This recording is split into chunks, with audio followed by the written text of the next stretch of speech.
Let's begin the class with Guru Vandana. So we are doing Gita Dhyana Yoga sessions. Today is the 6th chapter, which is Dhyana Yoga. We'll begin the class with Guru Vandana. Guru Brahma, Guru Vishnu, Guru Devo Maheshwara, Guru Sakshat Parabrahma, Tasmai Gurave Namaha. Guru Bhakti Guru Padam Mantramogam Guru Vakyam Mokshamulam Guru Kripa Shruti Smriti Purananam Alayam Karunalayam Namami Bhagavat Padam Shankaram Lokashankaram. Slowly open your eyes. Okay. So today we are doing Dhyana Yoga, which is the 6th chapter of Bhagavad Gita.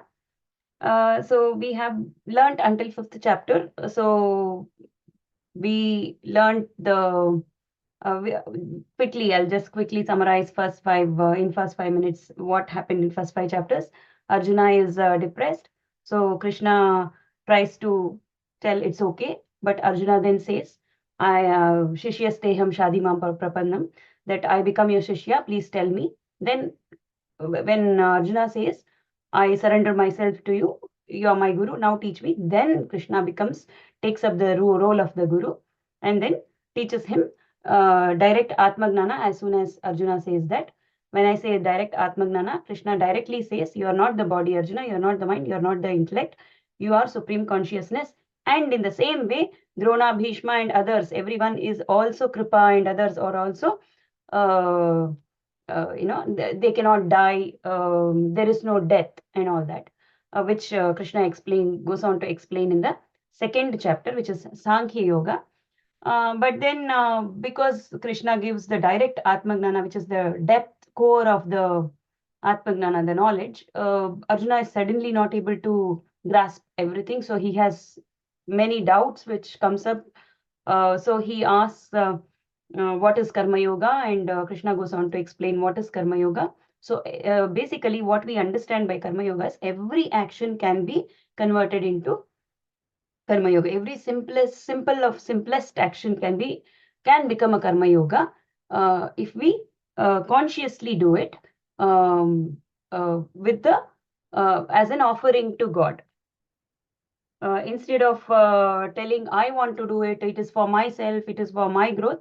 Instead, if it is offered to God, the same job, although the job is benefiting me, but the attitude with which I'm doing is such that it's done as an offering to God, then that becomes Karma Yoga. The very same action with a shift in attitude, it becomes Karma Yoga. And after Karma Yoga, Arjuna still has doubts because Krishna goes on more to explain. Krishna says, Karma Yoga, one should become Karma Yogi. So now Arjuna has doubts that Arjuna is keeps on getting doubt that he wants to run away to the forest and start meditating and all that. Then Krishna goes on to say it's not only the external attire or external appearance that defines sannyasa. Instead, it's the gnana with which you function in the world. Even if you are a samsari, you can still be a sannyasi. This is what Krishna explains in next, which is Gnana Karma Sannyasa Yoga in the 4th chapter. And then still Arjuna has doubts, and then Arjuna has more doubts, and then he goes on to explain what actually a sannyasi is in the 5th chapter. So this is all we learned in the first 5 chapters. Now we'll move on to the 6th chapter, which is the Dhyana Yoga.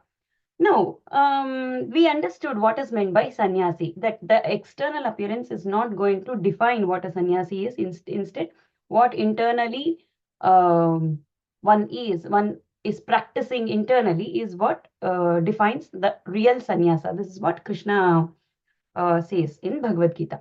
Now, with this understanding, let's explore what is meant by a yogi. So we've heard the word called yogi. So there is a yogi. When we say yogi, it feels like very heavy word, right? Right. So it looks like it's a very spiritual word or very divine word. It looks very heavy. It's not some light word. We just don't call everybody a yogi, right? Yogi is something really valuable. So why is it so valuable? So what is a yogi? What could be a yogi? Can anyone can you say what do you think a yogi means? Bhuwana ji, Radha ji, Ravi ji, Neeta ji. What do you think a yogi is? Anyone? Radha ji. So Radha ji, is your name Tailambal?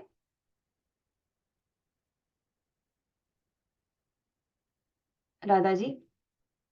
Ravi ji. Yogi is one who practices various schools or various aspects of yoga. So yoga, not just the physical exercises, but various other phases of yoga. Okay. Neeta ji, Bhuwana ji.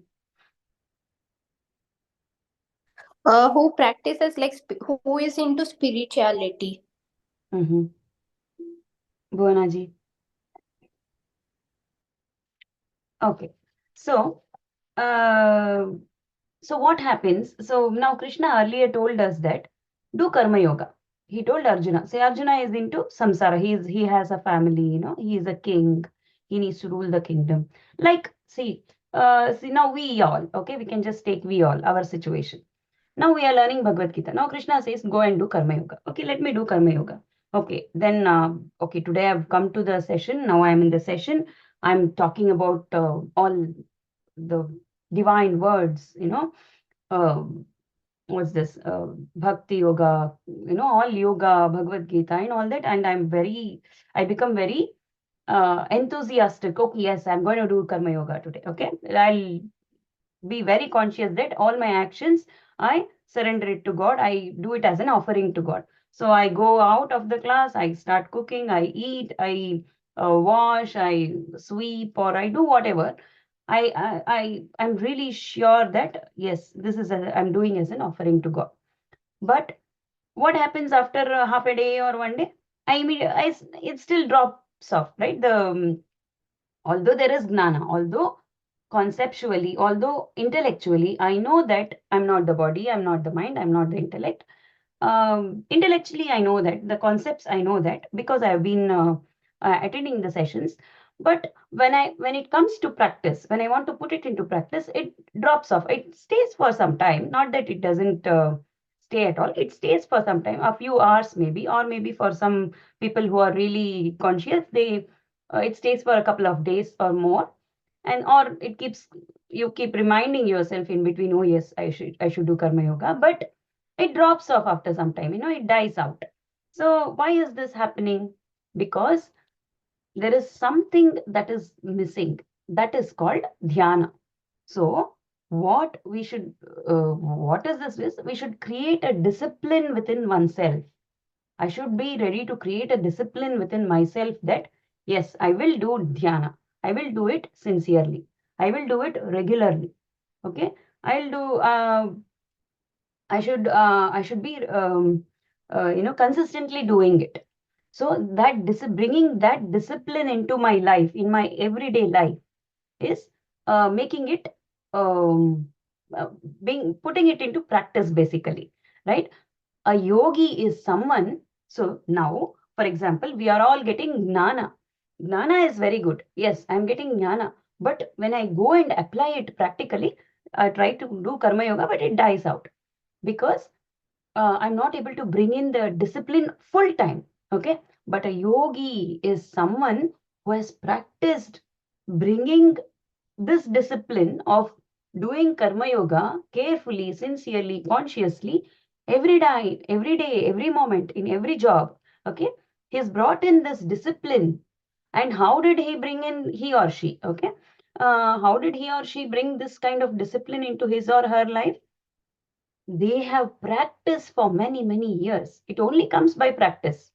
Okay, so it comes by practice. So yogi is someone who has really put in a lot of effort to practice, to bring the knowledge, gnana, into practical life. So yogi has got both, has received the knowledge, as well as he or she has putting it into practice. And over the time, more and more a person puts it into practice, it becomes a way of life. It becomes natural. Like initially, when we start driving a car, we can say, initially I will have to be really careful, watchful. Okay, what happened? Where's the amber light or red light, or where are the signboards in the roads? Whether I'm doing the, whether there's a zebra crossing, pedestrian crossing in front of me, humps. I need to keep watching. I need to keep be really careful about what's on the road. But when I practice the driving, then it becomes automatic, right? It goes into auto mode where I can drive. I don't have to be too very careful or too very watchful. My mind does it for me because it's all stored within the subconscious, right? It automatically, even if I'm initially I couldn't talk in phone and then drive, but now I'm able to, talk to someone, talk to the passengers maybe, and then still drive. I'm able to do multitask as well, or I'm able to listen to the music and drive. So it becomes automatic over the time. So yogi is someone who has mastered this kind of both, who has received knowledge, gnana, and also is practicing dhyana, has put in the discipline to make it work in the everyday life. So why gnana? Now gnana is something which is the knowledge that I'm getting for the clarity. Okay, how I'm not the body, how I'm not the mind, how I'm not the intellect. That we do by manana. We keep asking questions, how we relate it to many concepts. The Vedanta has given hundreds and hundreds of examples. We take each and every example and then see how it is, how I'm not the body, mind, and intellect. That is for the clarity of the mind, but I'm still able to see the world, but I'm still able to see this as a wall. I'm not able to see God here, or I'm not able to, uh, I still have the veil of ignorance. So that is because there's no purity. Okay, the mind should be pure. Now this impurity has been collected for many, many, many, many lifetimes. It's so very, um it's so very, it should be purified. The more and more purity happens, the more and more the clarity that I have already got, it will widen, it will dawn, it will happen. The veil of ignorance will be removed. So for the purity, one will have to do dhyana. Dhyana is it can be loosely translated to something called meditation. We will in depth see what is dhyana. Uh, so say if I don't do dhyana, so I'm getting gnana. Okay, I'm coming to Bhagavad Gita sessions. I'm able to receive gnana. Okay, well and good, no problem. I am getting the jnana. I'm not the body. I'm not the. It's in the mind. But what happens? World is not same all the time. Say today I'm okay. Everything is normal. You know, my husband and son are fine, or situations around me are looking fine. I have got the gnana. So I'm happily telling, okay, I'm not the body, I'm not the mind. Suddenly some sudden disturbance happens. Suddenly some disturbing phone call comes, or disturbing people, somebody knocks at my door, or something, not so good happens. I'll forget. What body, mind, get out. I need to get out of the situation first, right? All the gnana will go away. I will not be able to apply practically. So I need to practice it. I get gnana, but I need to practice it. By practicing, what happens? All the impurities will be washed away. Or the more and more the mind will be purified. The more and more it is purified, I'll be able to remain conscious in all kind of situations. Initially, you'll be able to see you're able to handle bigger situations easily when compared to your earlier experiences. Now I know a person who thinks that I am able to handle big situations. I'm being very good. But what happens with certain? I know the person. That's why I'm telling. So what is happening to that individual is when you're putting the person in the situation, the person keeps calm and quiet. Externally is not harmful or anything, but internally the person is really burning. Okay, really bursting out of anger. It's all suppressed anger. It's all suppressed emotions. So that will not help. What is happening internally? You are not calm. Externally you think that, oh, I'm adjusting to the situation, or I'm being nice towards people, but internally you're burning, internally you're cursing them, or internally you're suffering basically. So that's not called peace. That's no use. That's not even called clarity. Nothing. No jnana. Nothing. So what is meant by jnana is really established is what throw whatever situation at the person. Externally you're not harmful. Okay, some people are able to do it very good. Some people are even they externally go and create harm. Okay, some people they have grown into certain maturity where they are able to handle externally, but internally they are suffering. Even the internal suffering goes away. This happens. This happens for sure. This has happened with me. I'm 100% sure it will happen with every one of you. So with the purity increasing, the internal peace will also increase. It will cool down the system. What will meditation do? It will basically cool down the system. It will, so with when your mind is calm, when you're cool, you're able to take decisions, take right decisions. You'll not mess up with the situation. You'll know what to do next. Okay, this is how it is. You will not be part of the problem. You will step out of the problem and see, okay, this is how the situation is presented in front of me. What do I do to make the situation better so that no one is hurt, so that even I will not be hurt, even I am not suffering. It's not touching me. I know I am Brahman. Nothing is. This is a this is a dream that is appearing. What do I do now? How do I make the situation better? How do I come out of this? How do I make people come out of this? How do I improve it? So that kind of decisions one will be able to take easily. So when we keep telling now, what happens if I don't do dhyana? Again, the lots, many thoughts will come. When many thoughts are there, when a situation is presented to you, then instead of acting on the situation, at that time, if you get hundreds of thoughts, which thought you will pick to act on the situation? You'll get confused. So more thoughts, more confusion, and more disturbance. It's not going to help anyone actually. So in such a case, how do we do? So the more and more we do dhyana, more and more purity will happen. And anyway, we are getting clarity. With both clarity and purity, I'll be able to handle the situation in a anything in the life peacefully. So now thoughts. When we say thoughts, now we know that okay, there are thousands and thousands of thoughts that a person individual gets. Now I think people say, I think, Pallavi, I think a lot, I think a lot. Okay. Do you think or thoughts come to you? How it is actually? Do you think? Do you think? Does it happen to you all? Neetaji, Bhuvanaji, you can speak up. No problem. Radhaji, Raviji. I think I feel thoughts come to us. Okay. Raviji. I also think the same, that it's the thought that comes. So what happens? So people say that I am worried, I am thinking. It's actually thoughts that are appearing. Okay. So good that we are on the same page.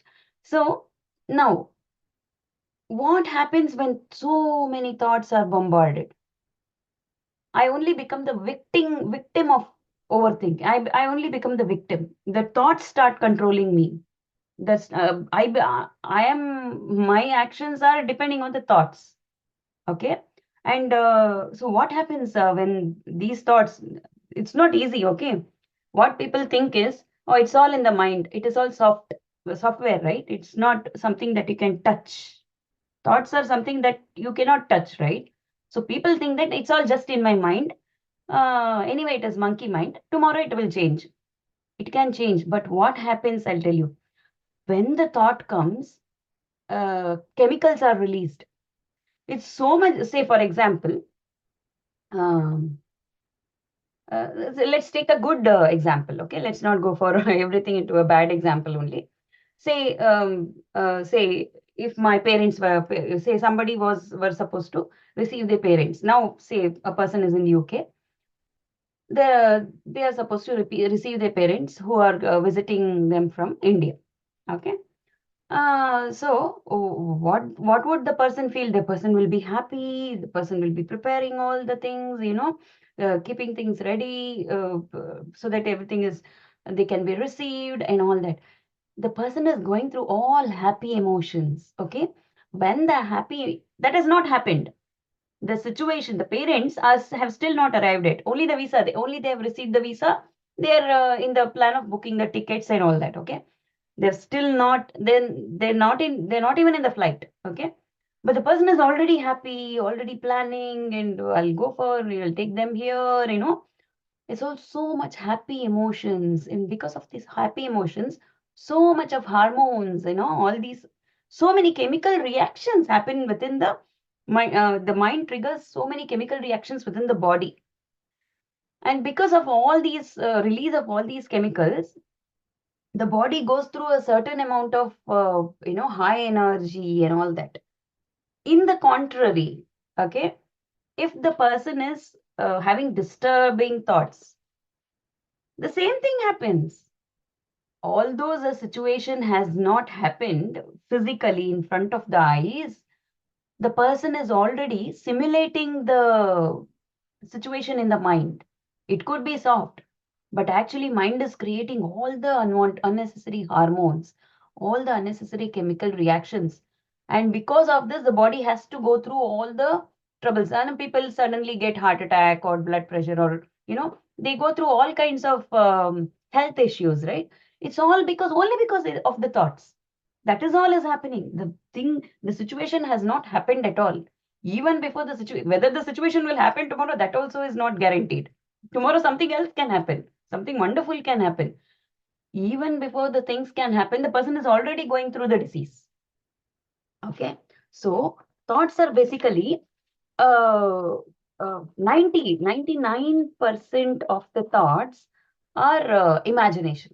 Okay, it's only 1% of the thoughts which are necessarily needed for action at that particular time. For the whole day, in 24 given day, in 24 hours of time, 8 hours we can put it for sleep. Okay, the remaining 16 hours, 99% of the thoughts are only imaginary. It will not happen. It need not happen. It will not happen also. The person is simply repeatedly thinking about same thing, is simulating the same thing that has either happened in the past and regretting, or will happen in the future, um, which is fear. Future is fear. Oh, what will happen to me? Anxiety becomes anxious. Okay. So what happens by doing this constantly, because this is 99%, this is research that is telling. Uh, well, Bhagavad Gita is also telling the same. If you want, even the research is also telling the same thing. Research is not telling anything different.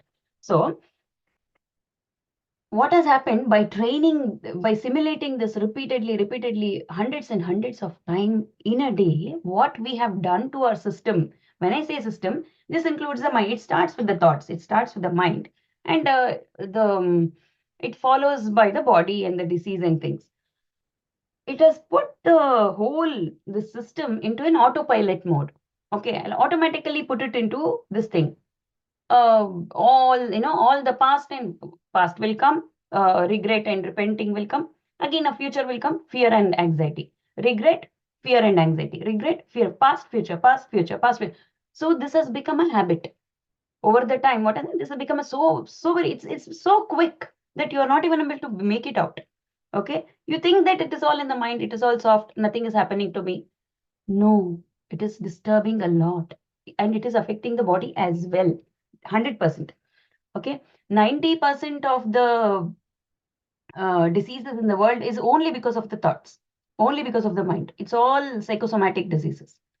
If this mind is sorted out, 90% of the diseases will go away. Other 10% we can work out how we can take physical, uh, medicine or something like that. This is, you know, uh, apart from the accidents which I'm talking about. So, yeah, so what has happened because of the simulation, constant simulations? When I say simulation, we are simulating the situation, the scenario, just as it is in our mind. Imagination, just imagination, it's pure imagination. I'm living the imagination. I've been living the imagination all through my life, which would have happened or which need not happen, but I'm facing all the reactions within my system. And because of this, I put it into autopilot mode. When I say autopilot mode, what happens is it's automatically triggered. The thoughts are automatically triggered from the subconscious mind. There is something called conscious mind. There's something called subconscious mind. So according to science, 95% of the person's mind is made of subconscious mind. It's only 5%, tiny percent of the mind is made of conscious mind, which is the actionable part of the thoughts. Because it is in the autopilot mode, whatever is in the subconscious mind, and it is autopilot, you are not controlling it. It automatically comes up, and you become the victim of the thought. So you are basically, me and you, we have become the victim of the subconscious mind. Because I'm the victim of the subconscious mind, that is the master, I am the slave. What will the slave do? I will just act according to what subconscious wants me to do. So I need not do anything that is actually or really required at that point of situation. I'm automatically driven by the subconscious mind. And what does this subconscious mind contain? It's not only containing last 10 minutes or 1 year or 10 years or since my birth. It is it's having complete information from many births. And anything can be triggered from any point of time. Suddenly a person will feel like killing a person. Suddenly person, why? This is all even the animal instincts which had come through evolution from many births, even those things are stored within the subconscious mind. Okay? So everything will be automatically triggered. Even the animal instincts can come up any point of time. Anything can happen. From the subconscious mind, it is a very massive memory. Anything can be triggered at any point of time. And I am the slave of it. I just go about and act according to the subconscious. So the more and more I remain conscious, more and more I do dhyana, the unwanted thought patterns will come down. So when it comes down, more of clarity will be done. With the help of this jnana, I'll be able to think clearly what is needed for this situation. If the situation is calm, it's not that much a problem. But when the situation is a little troublesome or little disturbed, then the person goes through a big shake. Oh, what do the person do? The person doesn't know anything. Doesn't know anything. Say for example, what is a tiger is chasing a deer. What does the deer do? Deer doesn't know fear. Out of fear, the deer dies. That's it. So all these kind of patterns, everything is stored in the subconscious. Okay, the person only fears the situation. Okay, if there's some real big trouble situation, the person fears. Out of fear, the person doesn't freeze. The person freezes, doesn't react or doesn't do anything, because it's subconsciously put in autopilot mode, is not able to act consciously whatever is needed for that situation. So this kind of automatically trained simulated trained due to the simulation should be removed. How do we remove it? bring down all the unwanted thought patterns. How do we bring down all the unwanted thought patterns? We do dhyana. Should I do dhyana once? No, we should do it repeatedly. When a person is also getting jnana and does dhyana repeatedly, in consistently, the person is able to see more purification of the subconscious mind also happens, and the clarity also dawns, and less number of thoughts, more and more clarity. The more and more clarity, I'm able to see the situation clearly, assess it clearly, think clearly, think calm, think in peace, and come up with the right solution needed for that kind of situation. So how do I do? See, now, who has trained yourself? Someone did not come and train you to think about past and future, past and future. When I say you, please don't take it. Pallavi is targeting you. I'm including me as well. I might say, forget to tell me. So how have I trained myself since many years and things? Uh, I have, like I've been thinking past, somebody if I externally did not come and train me past and future and all that, or God did not come and do. If what people do, if there is a trouble, they put it on somebody else.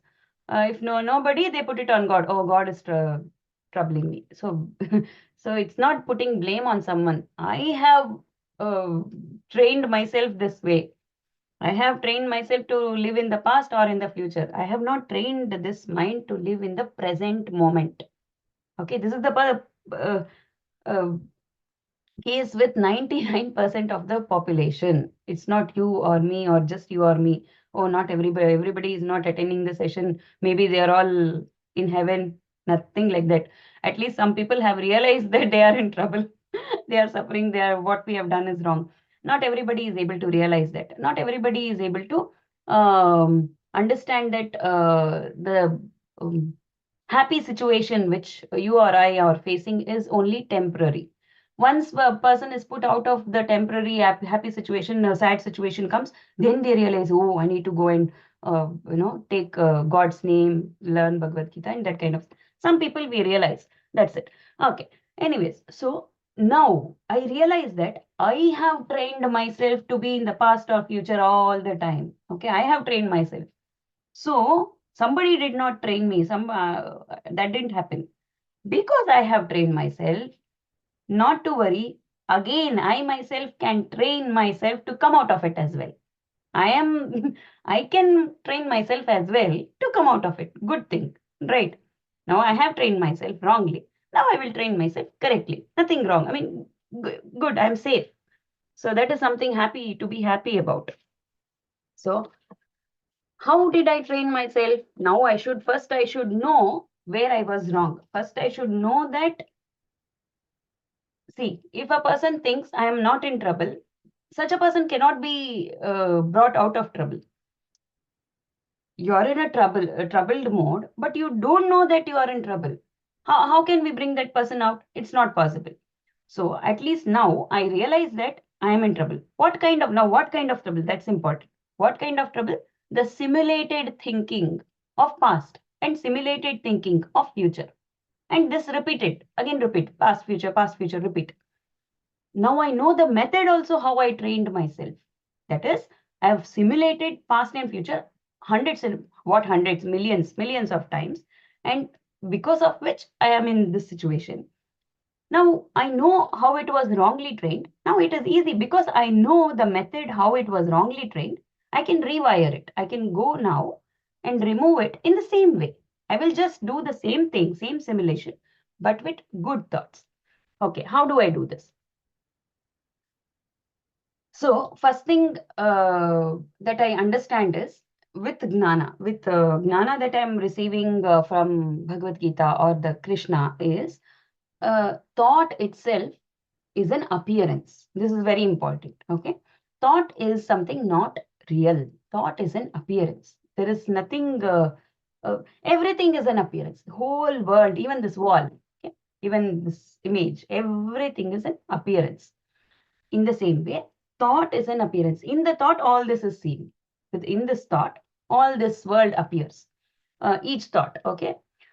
Now, with Gnana, I get the clarity that thought is an appearance. Now with dhyana, when I'm doing dhyana, when I'm doing meditation, I'm calming down the system. I'm cooling down the system. I know that thought is just an appearance. I also know that now by doing the practicing dhyana, even that one or two thoughts that is coming, I'll cool it down and calm it down. Now, I should train this. I should train this every day, consistently, sincerely. Okay. Now I've understood the problem. Now I try to come out of the problem as well. So one second. So how do I come out of it? It's very important to know that, very important to deeply understand that thought is unreal. I'm only using the memory part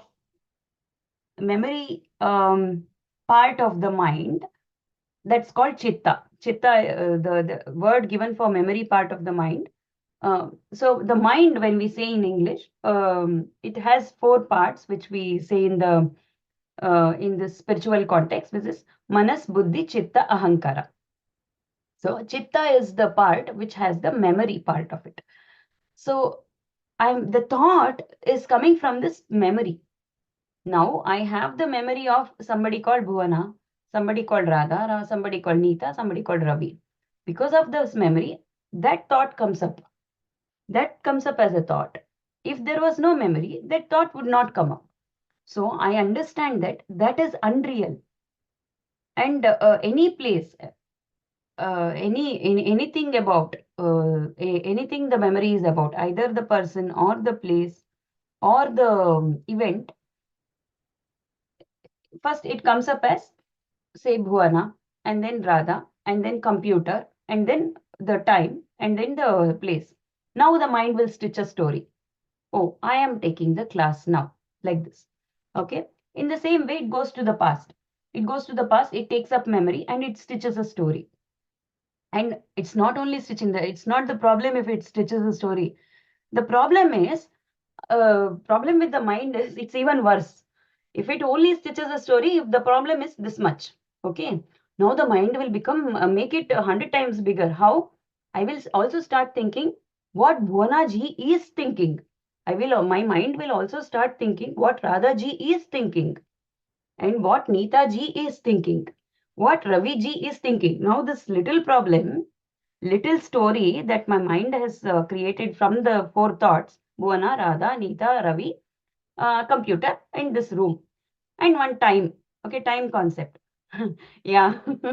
So, yes, Raviji, I know the mind is a very, very big this troublesome thing.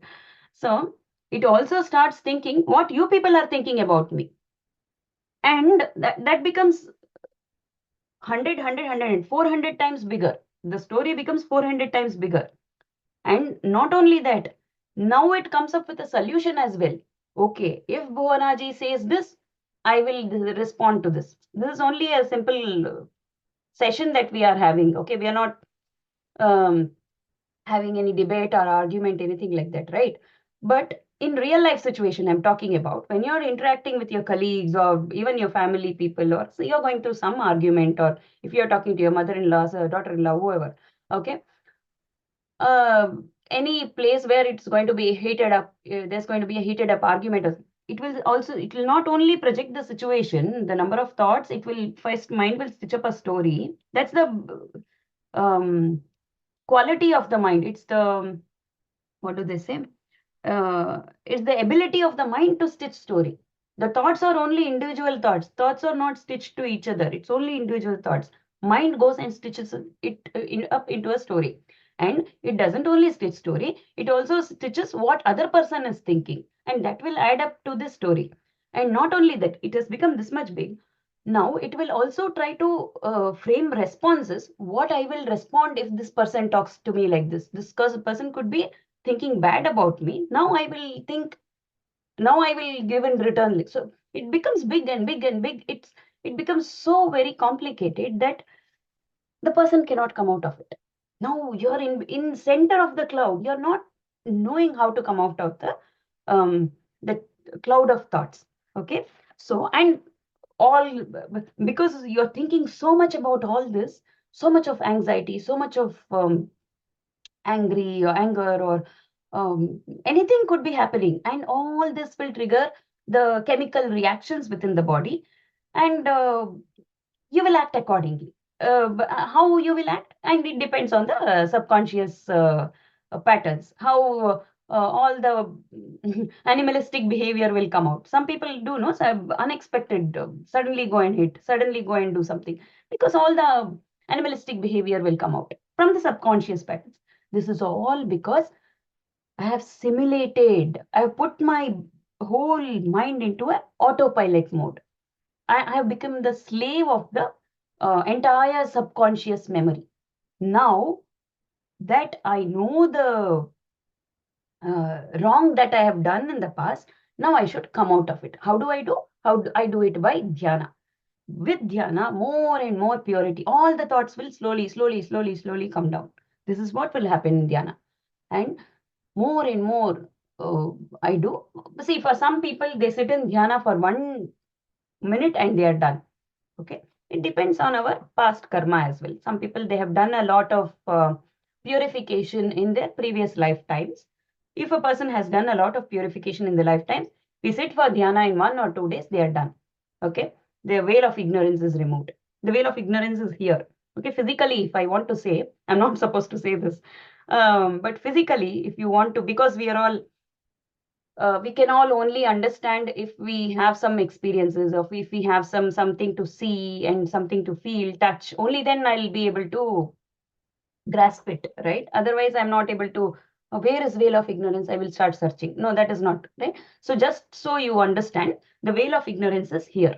Okay, physically, somewhere here. Okay, you can think somewhere. This veil of ignorance is removed, the third eye will open. So such a for certain people, like I said, they have done lot of um, uh, good work, good karma. Okay, in the past, that they sit for dhyana and they are done. But for some people, I will have to sit for dhyana for many days. I should sit in dhyana to purify myself.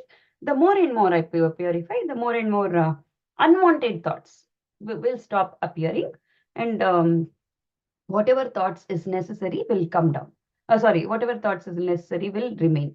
So I will act accordingly. Things will be more clear, basically. Um, so what people do is generally, if there is trouble, they blame others. If they don't find a person to blame, they blame God, right? So who has done all this? I have done the training. Who has given power? I have given the power, right? Now I only give power to change the way of thinking, to change the way of how I feel.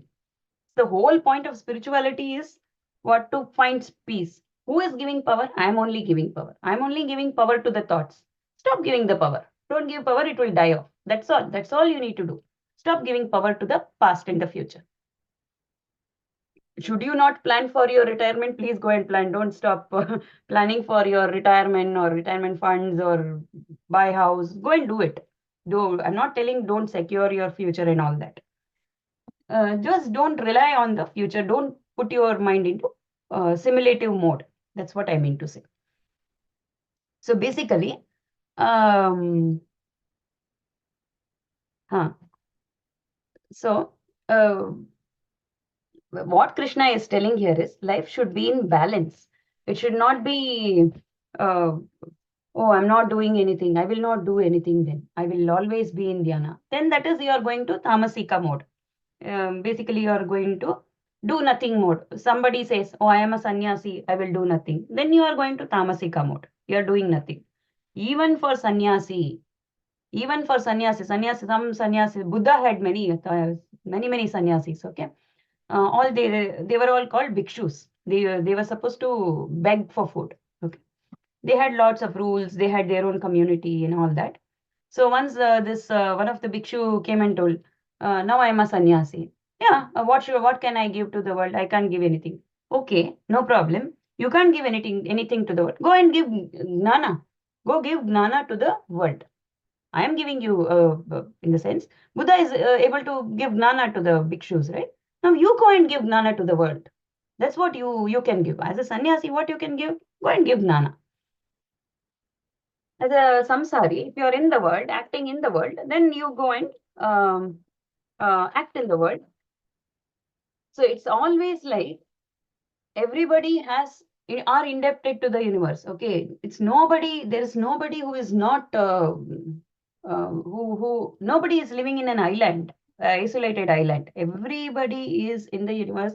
Everything in the universe is connected. Somewhere in the Japan or somewhere in the Antarctica, somewhere in the America is connected to where you are. Okay, so don't think that somewhere something is happening. I'm not related. I will not do anything to that. No, nothing like that. Everything, everybody is connected. This is 100% true. So it's your responsibility to give it back to the universe, give it back to the world. So whether you are a samsari or whether you are a sannyasi, wherever you are, even if you're on top of the mountain, it's your responsibility to give it back to the world. You need to give back to the world.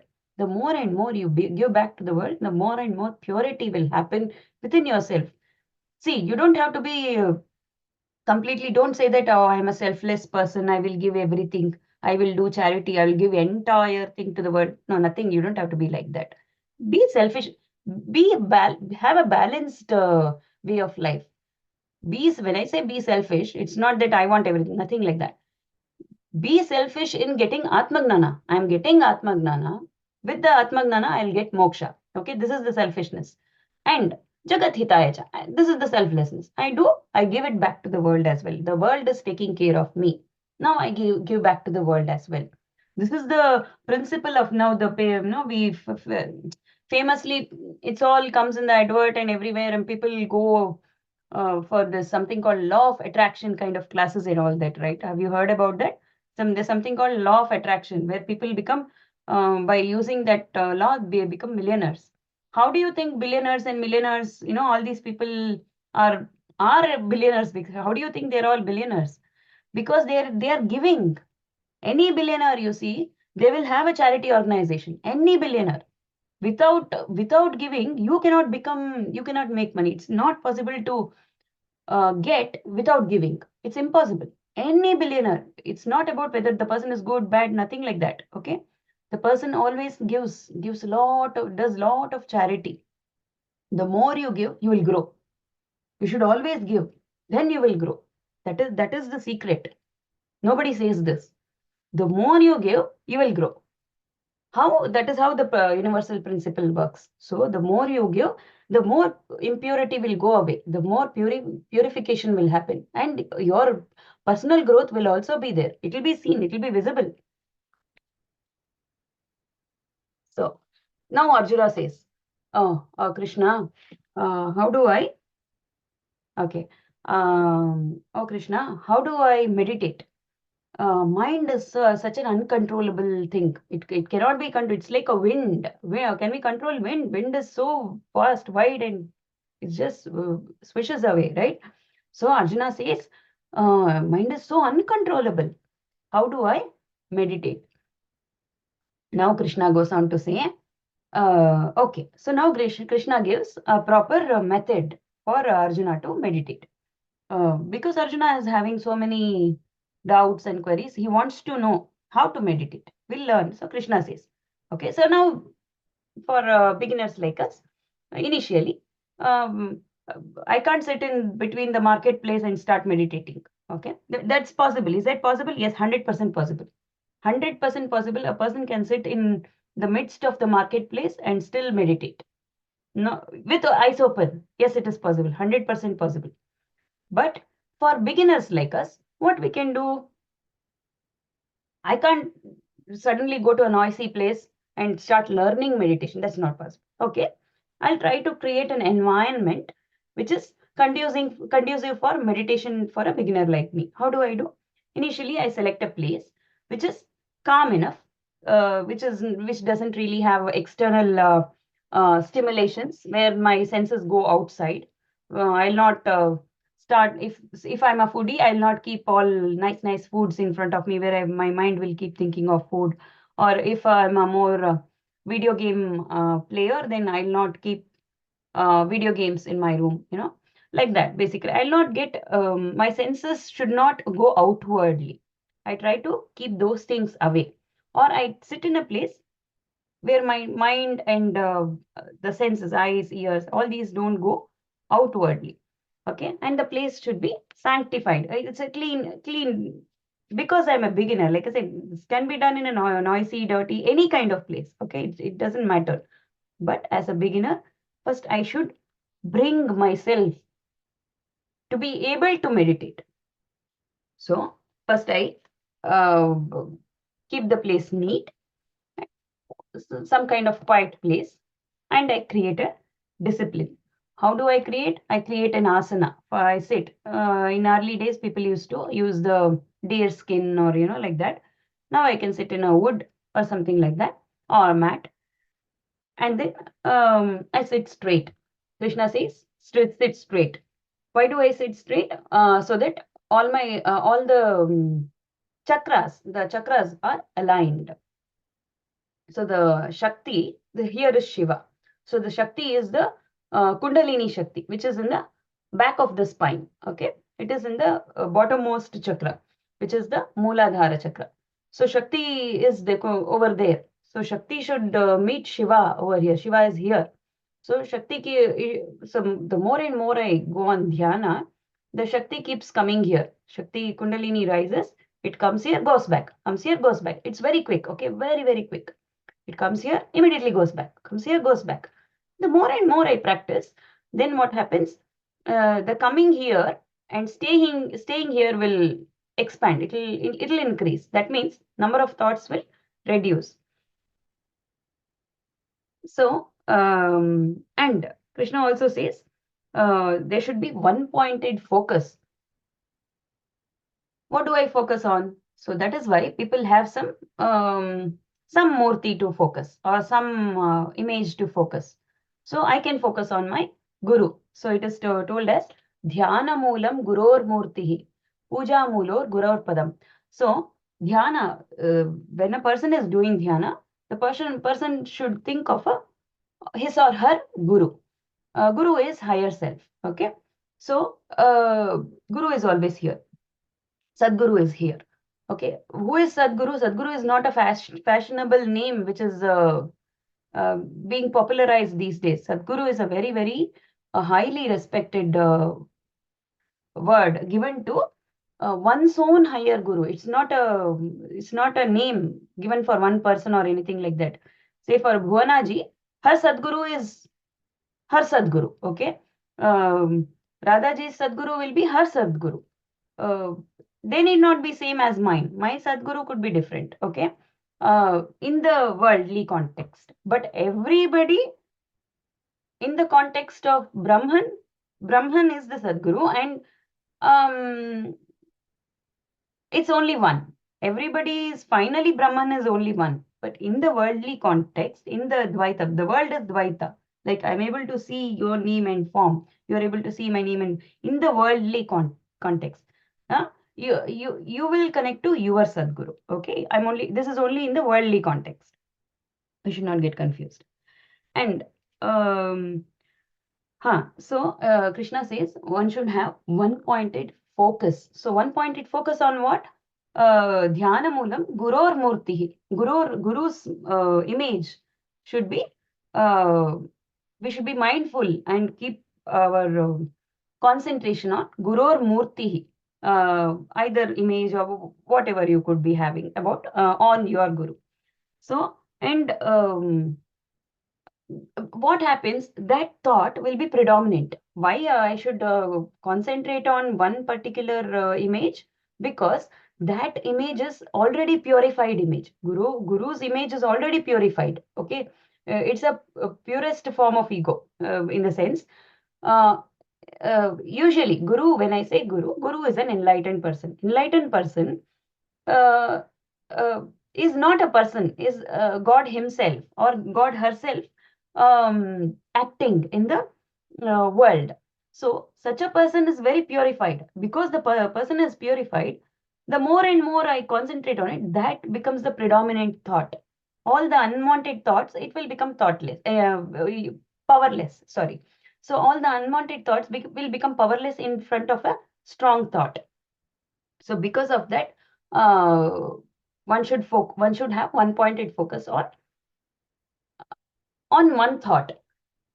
Ideally, drop that as well. Ideally, in ideal situation, or in the eventually, finally, you need to drop that as well. Drop everything basically. But to start with, we should do all this. And Krishna says, concentrate on the tip of the nose. There's a term told in Sanskrit. So some of the Bhagavad Gita schools where they teach Bhagavad Gita, they say when they say tip of the nose, they try to see here. No, it's not here. Krishna is telling this is the end of the nose. Here is the tip of the nose. Tip of the nose is Bhrumadhya, over here. So Krishna is telling us to concentrate over here. That's why we put Bindi here. Okay. Oh, there are about 5 lakhs of nerves which are passing through this point. Even medically speaking. Okay. So this is the point where one should focus. We should bring our concentration to this point. So while a person is meditating, and very importantly, it's the mind that we are trying to concentrate on, right? In the mind, the thoughts are in the mind, right?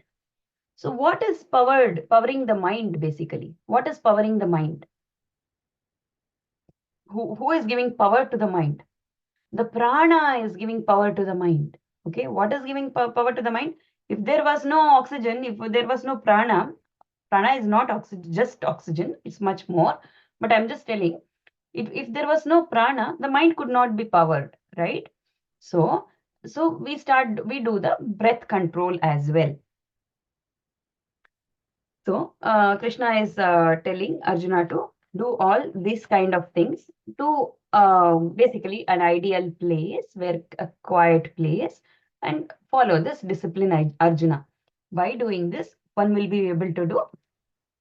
One will be able to master the thoughts. Now while I was the slave of the thoughts, I was the slave of the subconscious. By doing this more and more and more, one day I forget it for 1 month, and I do suddenly one day.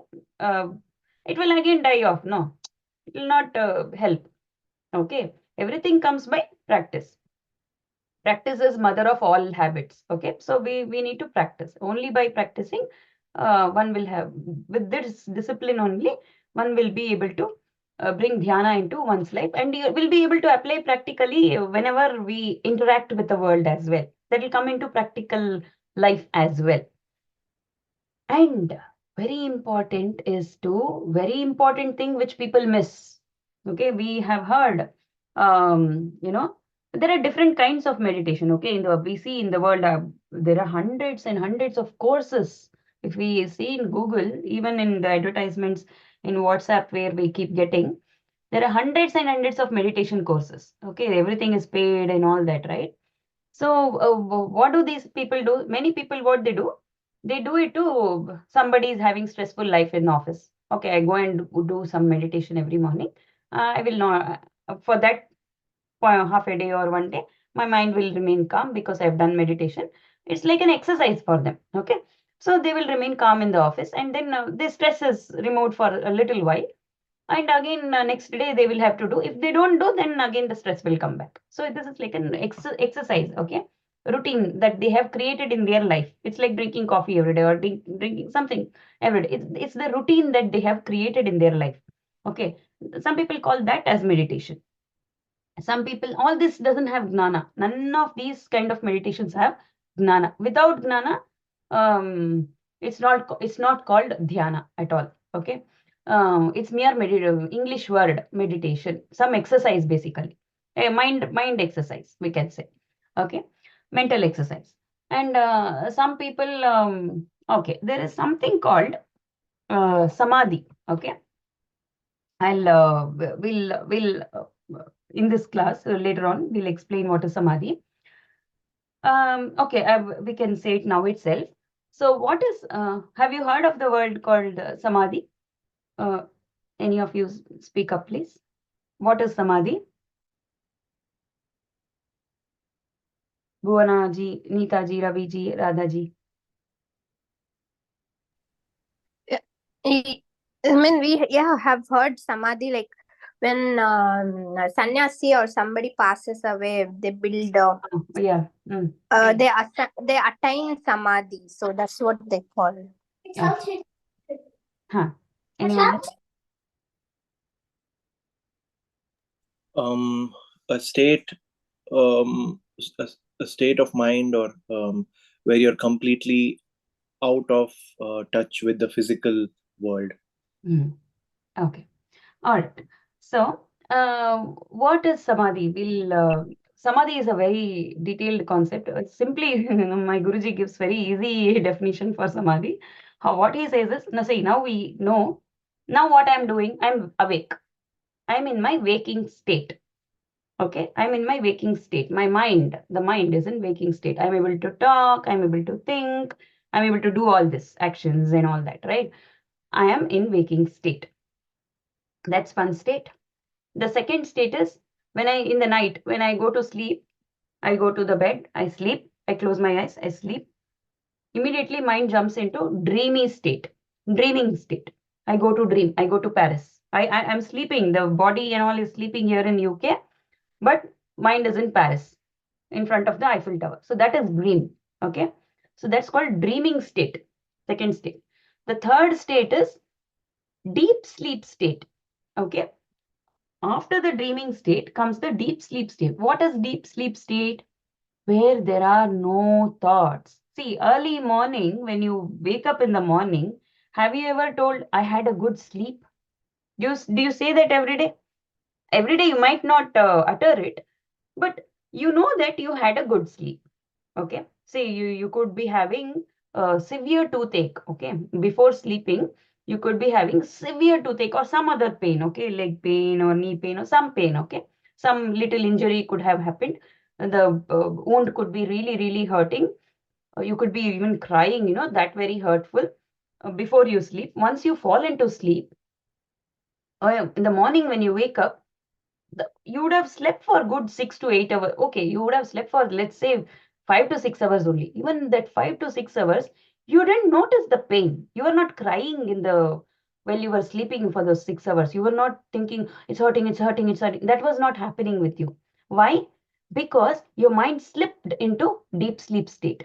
In the deep sleep state, there is no thoughts. No thoughts, zero thoughts, absolutely no thoughts. All these 70, 80,000 thoughts that we were talking about when I am awake is zero in the deep sleep state. Isn't it great? Okay. Mm. Now, that is samadhi actually. Okay. Now, that is why it was peaceful. That's why you felt in the morning that, oh, I had a good sleep. Okay. Because there was no thought. Okay. It was dark. Nothing. There was nothing. But how are you able to say that there was nothing? There was somebody watching that there was nothing. That somebody who was watching that there was nothing, the person who is watching is the real you. That is Brahman. That is the actual Sakshi. That is Shiva. Okay. The problem is, so you're meeting Shiva every night. Every night you sleep, Shiva is there. Okay. Shiva is present. Okay. There's Sakshi, basically. You're seeing Brahman every day. You go to sleep, you drop into deep sleep, that's Sakshi, okay? That's Brahman. But there's ignorance. You are not able to recognize when you are in that state. That's the only problem. There is a thoughtless state that you also go through. And you are able to, the Brahman is realizing that Brahman is there, but is not realizing. That's the problem because of the veil of ignorance. There's ignorance. Okay. So now, what is Samadhi? So now, the waking state is first state. The deep sleep state is the third state. Now, Samadhi is the mix of these two. What is the mix of these two? Means, what happens in deep sleep? What did I say in deep sleep? In deep sleep, there are no thoughts. Fantastic. There is Brahman. Fantastic. Brahman is watching that there is no thoughts. That's why when you are awake, you are able to say that there was nothing. Okay. But when the observation was happening, there was no realization, there was no recognition. But if there is a recognition as good as you see, now I'm able to say that I'm in front of a computer. I'm sitting next to this wall. I'm having laptop. I'm having this monitor. I'm having this camera. I'm having mouse, phone, everything. I'm seeing you all. Okay. I'm able to consciously recognize what is in front of me. Okay. This conscious recognition is happening in the wakeful state. But when I am in the deep sleep, in the night when I sleep, I go to dream state and then I go to the deep sleep state. Now, when I'm in the deep sleep state, I'm not able to have this conscious recognition of no thought state. If the conscious recognition that I'm having now, if that conscious is present, recognizes, is able to recognize the thoughtless state, which is the deep sleep state also, that's called samadhi. Basically, visualizing or recognizing or seeing or realizing. See, there's no exact word for this in English. Okay, it's called sakshi in Sanskrita. Okay, sakshi. It's basically called sakshi. You can either say recognition or realizing or observation or visualizing, whatever you say. Okay, it's all a combination of this. You basically recognize consciously that there are no thoughts. That's called samadhi. That's it. Samadhi is, I can sit here and be in samadhi by opening my eyes and also while talking. That's called, that's actually called meditation. That's the actual meaning of meditation. But meditation, the English translation is just, everybody just uses it very casually. That's the actual dhyana, and that is called Jagrita Sushupti. Jagruta is the wakeful state, okay? The waking state, which I'm doing now. And I go to sleep, I close my eyes, I sleep, I go to dream state, which is the, what's that? Swapna sthiti. And then I go to deep sleep state, which is the Sushupti. Sushupti is the deep sleep state. In the Sushupti, there are no thoughts, absolutely no thoughts, zero thoughts for everyone. Everyone, entire universe is facing the same thing. Okay, nobody has any thoughts in the deep sleep state. But I don't recognize it. If I am able to have this Jagruta Avastha in the Sushupti state, okay, so I sit here, I close my eyes, I meditate. When I'm meditating, thoughtless state appears and I'm able to recognize that. That's called Jagruta Sushupti. That's called Samadhi. And in Samadhi, there are no thoughts. There's only peace.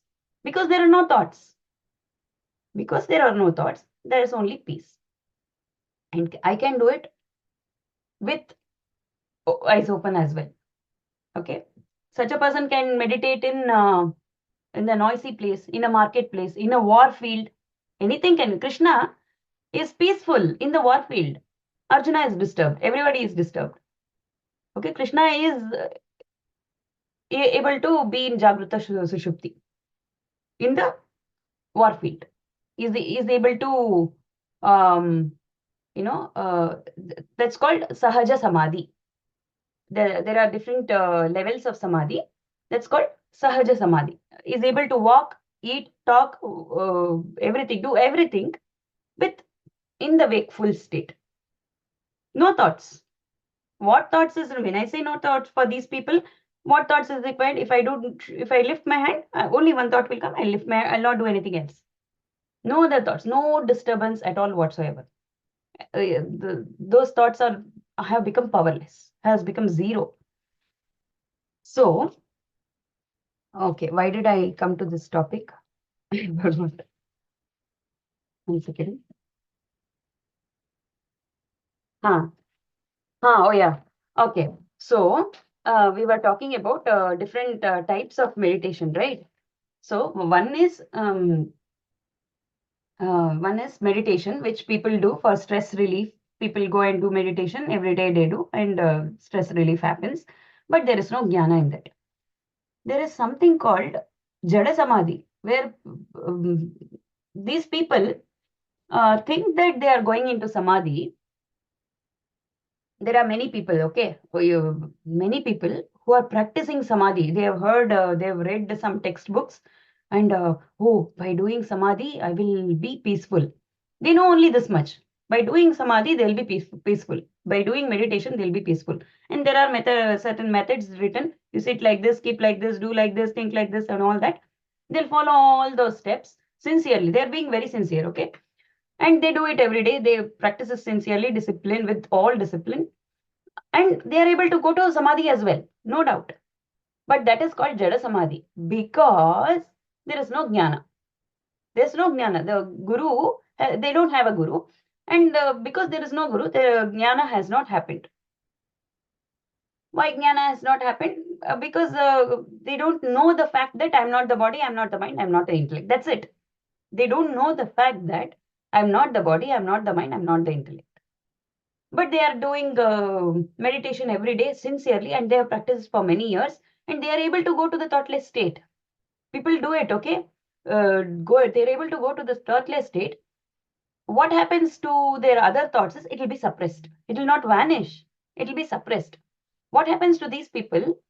They'll go, say, if the person goes into samadhi for, say, 1 hour or 2 hours. After 2 hours, when the person comes out, immediately it'll be the same person, same angry, same vengeful, same person. The person who went into the samadhi, ideally, what should happen if a person goes into samadhi and comes out should be cleansed, should be feeling more peaceful, should be walking, talking nicely, be more polite, more soft, more tender, and all that.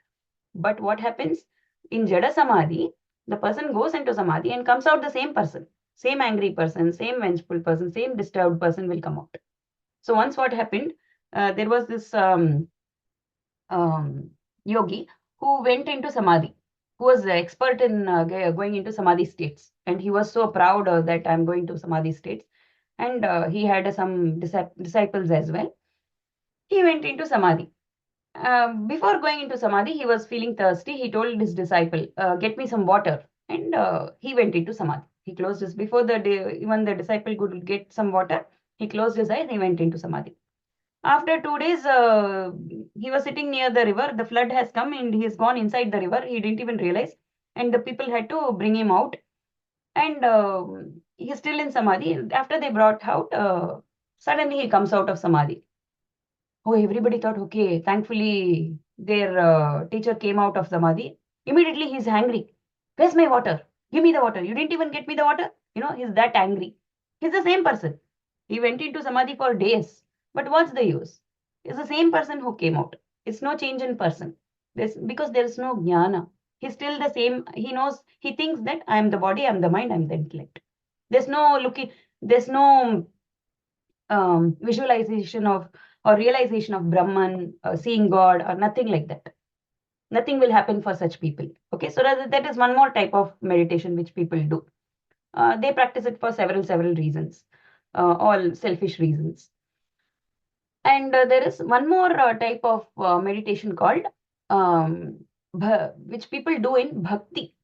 Okay, certain people. This is a very in a higher form of meditation. We can say, like, one second.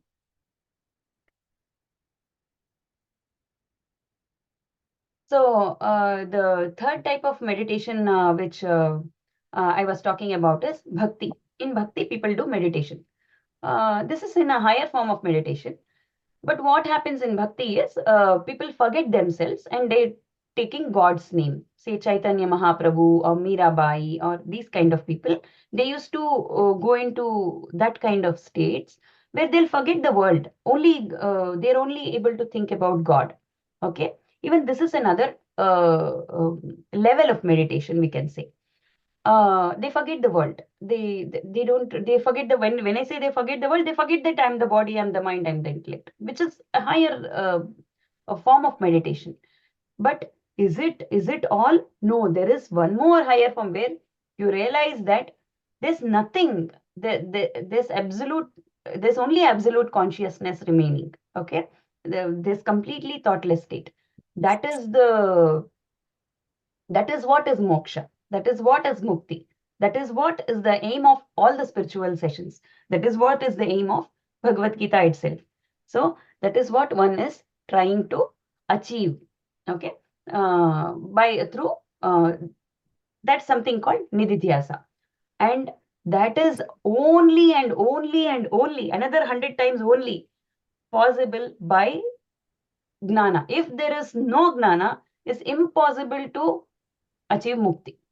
The person can do any number of exercises, any number of yoga. There are hundreds of yoga classes happening. Any yoga classes, any karma yoga, hatha yoga. People do hatha yoga these days.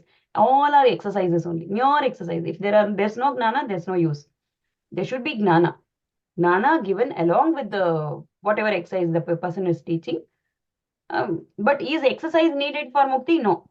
Even a person who doesn't know any exercise, no Vedas, no, even if the person has not done anything, still the person, any caste, any color, any race, any religion, anybody is accessible for mukti just with the help of gnana. What is the gnana? I am not the body, I am not the mind, I am not the intellect. That is all is needed. That is all is gnana. That is all is the spiritual teaching. Tat Tvam Asi. But without that, any number of exercises cannot give mukti. It's not possible. So, this is what dhyana is. Now, Krishna is telling. So people say that to do dhyana, I should go to mountain, top of the mountain to do dhyana and all that. Instead, Krishna is telling, bring divinity, bring the ashram to your own home. Make your home an ashram. Make a conducive place for yourself to meditate. Bring God home, basically. Okay. Simulate the divinity, the divine place, which you are thinking ashram is very divine, where I can go and meditate, or mountaintop is very peace and calm, where I can go and meditate. You don't have to do all that. Bring the same divinity, bring the same peace into your own home, make your place conducive, simulate those environment of an ashram or a top of the mountain or that kind of peaceful places in your home itself, and make it so that you can meditate. So all this is Krishna is telling Arjuna. Now, after this Arjuna says, but Krishna, mind is very strong and mind is also restless. How do I control the mind? So Arjuna is still not convinced. Oh, Krishna is telling so much. But mind I'm not able to bring the mind in control. It's not happening. Okay, it's so restless. And Krishna asks in return, who has given the strength to the mind? Ask yourself, Arjuna, who has given the strength? No external individual has given it the strength. You yourself have given the strength to your mind. You yourself are the friend as well as the enemy to your own self. Okay, the ego, over here, it means ego.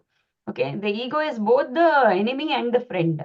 When you're going externally, your ego becomes your enemy, but makes you do all the unwanted things. In fact, it is supposed to be your friend, where it should take you internally and see the conscious within. So it's your own self, Arjuna. So the problem is in you. If the problem is in you, solution also is within you only. So it's only the right direction which you should see, which is seeing inwards and not seeing externally. So, and then, so what does so like we said, there are 4 types of dhyana. One is, when I say dhyana, 4 types of meditation then people do, which they merely say for the stress relief or to improve health, to focus in my office work or whatever work they could be doing, whatever their business or whatever it could be. That is a very, very, very low level type of meditation where absolutely there is no gnana at all. And there is something called yogic dhyana, yogi's way of dhyana, which we already spoke, which is more controlling thoughts. It's like going into jada samadhi. Jada samadhi means that words is as it is. It's not only samadhi. Okay? It's jada samadhi. Jada samadhi means it's only suppressing the thoughts. It's like spring. It springs up again. After they come out of samadhi, all the thoughts will be there. It will be in minimalized way. It will spring up. and it's like controlling the thoughts. What these people do in the yogic dhyana is they control the breathing patterns in different type of breathing patterns. They would have mastered the breathing patterns, and they try to go into samadhi for many hours maybe, and they try to do things in the world. Okay, they can do little magic kind of things in the world, which attracts people. Okay, the problem with this is this Jada Samadhi kind of people. What, see, for example, if I in Samadhi, what happens? I don't need to breathe. When body goes into Samadhi state, the breathing pattern slows. The heart can be stopped, or something can happen. Some magic can happen. Okay, so if I do that and sit here for 5 hours, what will people think? Oh, wow, Pallavi is able to stop her breath, stop her heartbeat. Wow, she's great. People, what will people do? People feel like I'm a magician, something like that, right? People will feel attracted to such people. There are many people like that, okay, in the world, and they think, oh, those people are all great gurus and all that, and they go and fall at their feet. They think they are able to do magics and all that. But all this person is doing is simple learned a few techniques of handling the breathing pattern in different way, and has mastered the breathing pattern basically, and is able to get into samadhi state without gnana. Because there is no gnana, it's jada samadhi. And because it is jada samadhi, the same person comes out. There is no improvement in the person. Okay. But what is this doing? But that is purifying the mind. By going into samadhi, the purification is definitely happening. Okay, for the person himself, the purification is happening for sure. But there is no gnana. Because there is no gnana, there is no mukti. Without the attaining the mukti, the person cannot be called as a guru. And there is one more type of dhyana which we already discussed called bhakti dhyana, which is purification again, which the person is able to see Sadguna Brahman. Where, one second, let me share. I should have shared. Actually, this PPT has a lot more information. This is supposed to be for some 3 hours or 4 hours class, I think. So that's why did I share? Oh, I didn't share, sorry. So I didn't open up the PPT. One second.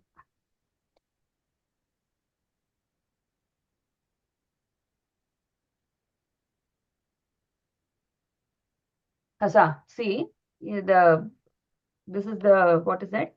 Research says subconscious mind is 90%, 95% of the mind is subconscious mind only. All uncontrolled thought patterns. It is not in your control. Anybody can become a criminal overnight. Okay. Anybody can become anything overnight. Everything is stored inside. Everybody. The person might appear very good externally, but there could be something really demonic inside the person. All this is inside this subconscious mind. Anybody can have this. Okay. It is all collected from many hundreds and thousands and lakhs of lifetimes. It is the subconscious mind. Conscious mind is only 5%. It's written 10%. I was told it is 5%. Okay. It's even lesser actually. Okay. It's very tiny part of thought patterns is conscious mind. That means 95% of the thoughts is only imaginary. It's not existing at all. Okay. And it's basically by doing dhyana, we clean it. Okay. We are cleaning it. That's what is this thing showing. Okay. So there are 4 types of cleaning, the clarity that, purity that can happen. I really struggle with this. So by doing more and more devotional services to the world, by doing more and more charity, all other exercise patterns which many schools could be teaching, Hatha Yoga or whatever, Kriya Yoga, or many yoga. Okay, Kriya Yoga is more to do with energy. Some kind of yoga to do with breathing patterns. Some kind of yoga to do with um, bending, that kind of things. All this will purify the system. No doubt it will purify the system. But if there is no gnana that is given, mukti cannot happen. Mukti can happen only if Gnana is given along with these exercises, Hatha Yoga or Kriya Yoga or any other yoga. All these fall under only one category called Karma Yoga. Anything to do with breathe, anything to do with body bending or whatever, anything to do means karma, to do, work, to do something. Okay. In Gnana, there is doing nothing. Basically doing nothing. Just keep observing. That's it. And verbally, how one can purify oneself is by japa, by doing nama sankirtana, by taking God's name and that kind of thing. Which God's name you should take? You take your favorite God. There is no particular God. You take your favorite God. Whoever is your favorite God, take that God's name. Or if you have a guru, take your guru's name. It's always suggested. See, first priority is given to a living master. Guru is a living master. If there could be gurus like, I know many of my friends who follow Ramakrishna Paramahamsa, who follow Ramakrishna mission. No doubt, they are having Ramakrishna Paramahamsa as their guru, and they are able to visualize Ramakrishna Paramahamsa while they are meditating and all that. Very good. There's nothing wrong in it. But Guru should be a living master. If the Guru is a living master, then something can happen. If there is if the master is not present anymore in the world, is nothing wrong. Ramakrishna Paramahamsa is always has always been a Jagat Guru. There's nothing wrong. But because there is no presence, living presence of the master, the purification will happen, but the clarity cannot be done. That will happen over the time, maybe in next lifetime or something like that. But if one needs to have a image of a, or name and form, basically name and form, okay, image of a guru, then it should be about a living master. If there is no one, that's okay. You can have some other masters, nothing wrong. Or it can be any Ishta Devata. We call it Ishta Devata. It could be Ganesha or Subramanya or Shiva or Vishnu or even Devi or any god. Okay, take their name, do japa. That will also purify. This is all purification process. Everything is what it is doing is purification. Clarity is only by gnana. That I'm not the body, I'm not the mind, I'm not the intellect. And mental, this is the Kriya Yoga, which we were talking about. Kriya Yoga has something to do with energies. People work on energy, their energy system. Okay, it's about the different chakras. There are certain meditative practices where people do on, they do Kundalini rising or whatever, they do all hundreds of things. Even that is for purification only. That is not giving any mukti to anyone.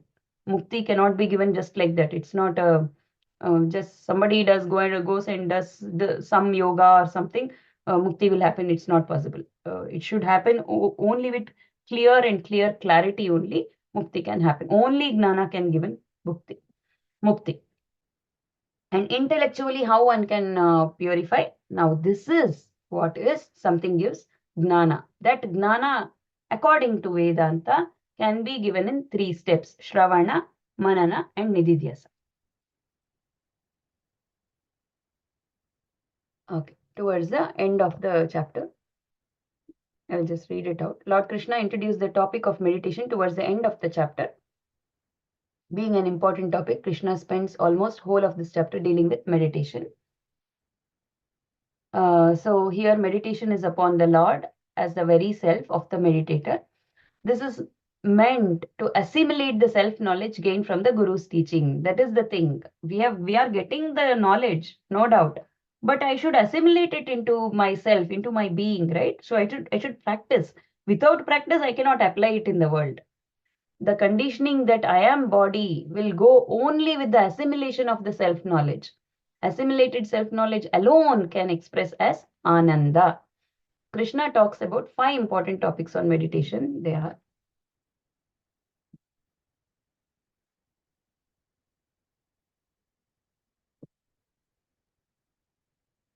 okay, this is Nidhyasa.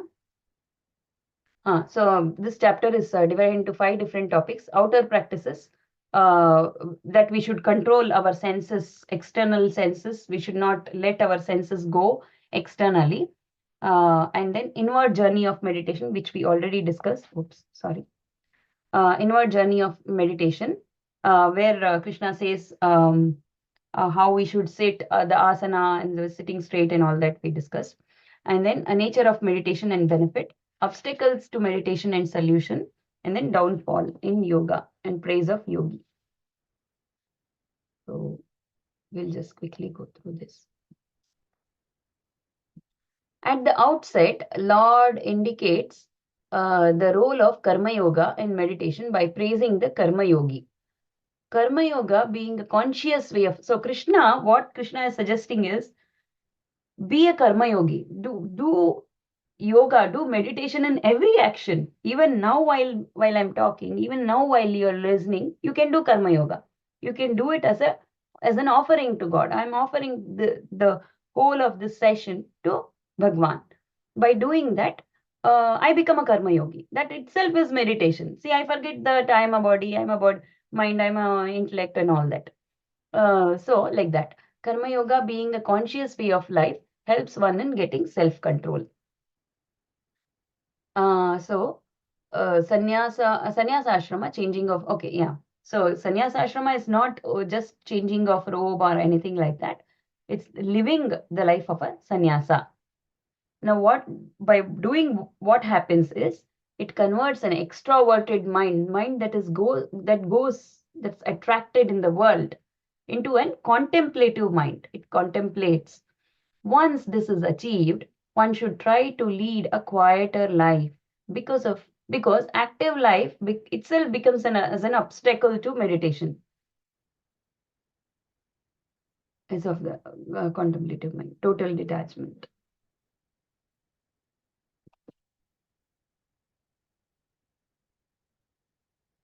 So over here also, difference between a householder and a monk. So Krishna says, a householder can become a sannyasi, can still be actively participating in the world, but a sannyasi cannot become a householder, because sannyasi will not have any agni karya. Okay, sannyasi need not switch on the stove, need not cook, okay, need not do homa, need not do any of those practices which a samsari is doing. He will have to go and beg for food. So that's why we spoke about the Buddha story, right? So sannyasi asks what I should give to the world. Samsari is able to give food to the world, give clothes to the world, give whatever to the world. I myself am a beggar. What will I give to the world? Don't worry, you give jnana. Sannyasi should also be a karma yogi. Or if sannyasi says, oh no, I'm not going to do anything because I cannot give anything, I'm not working, I don't earn money, then the sannyasi is going into tamasika mode. Sannyasi should also give to the world. What should sannyasi give to the world? Sannyasi should give gnana to the world. Maybe he can teach, or he could give gnana in some other means. Whereas a samsari, now the samsari is able to give to the world in many, many ways, many, many different ways, can do dharma activities, charity activities, can do many things in the world. Okay. A samsari can easily become a sannyasi. Krishna himself was a samsari but was a sannyasi inside. Incidentally, Krishna highlights two important values, that is self-confidence and self-control. One who lacks these two finds himself to be an obstacle for any pursuit. So this is very important. Okay, this is very, very important. I've seen many people who come to all the spiritual classes, they come crying. Okay, everybody comes crying. Oh, I'm in trouble. God save me. Okay. They stop themselves from crying. They just don't show it in their face. Some people, what they do is, all the time they are crying only. Oh, I am in trouble. I am in trouble. Nothing is working with me. Work is not working. Husband is fighting. Children are not listening to me. Mother-in-law issue, that issue, this issue. So many troubles. Okay. For them, nothing is working. Nothing will also work. They think that they are the victim of the entire universe, as though everything has gone wrong with them. Everything is fine. Yes, there is trouble. No, not that they don't have trouble. Everybody is having trouble. Okay. But these people, what kind of attitude certain people they develop is, oh, I'm in trouble. Oh, I'm in trouble. I can't do anything. Nothing will happen. For such people, nothing will happen. Okay. You should be happy. You should be enthusiastic. See, who will want to talk to someone who is always frowning, always crying? Nobody will want to interact with such a people. One needs to make effort to come out of it. If you are not ready to make any effort to come out of it, nobody can help you. Nobody will be able to make you come out of it. You need to power yourself up. You need to make effort to come out of that kind of mindset, that kind of keep on cribbing, or one needs to come out of that first. One need to have, yes, okay, by doing this something will work for me. Okay, something is put in front of me, maybe let me try that, maybe it will work, maybe things will be okay, maybe things will get better. I should see the better side of it. I should not keep crying all the time. So for such people it will not work. Okay, so what Krishna says is self confidence and self control. One who lacks these two finds himself to be that person, himself or herself is a obstacle. Will not be able to progress spiritually, or even in the world it will not progress. Okay, such people will unfortunately be defeated everywhere. So, on the other hand, one who enjoys the above two virtues finds himself to be supporting force in every field.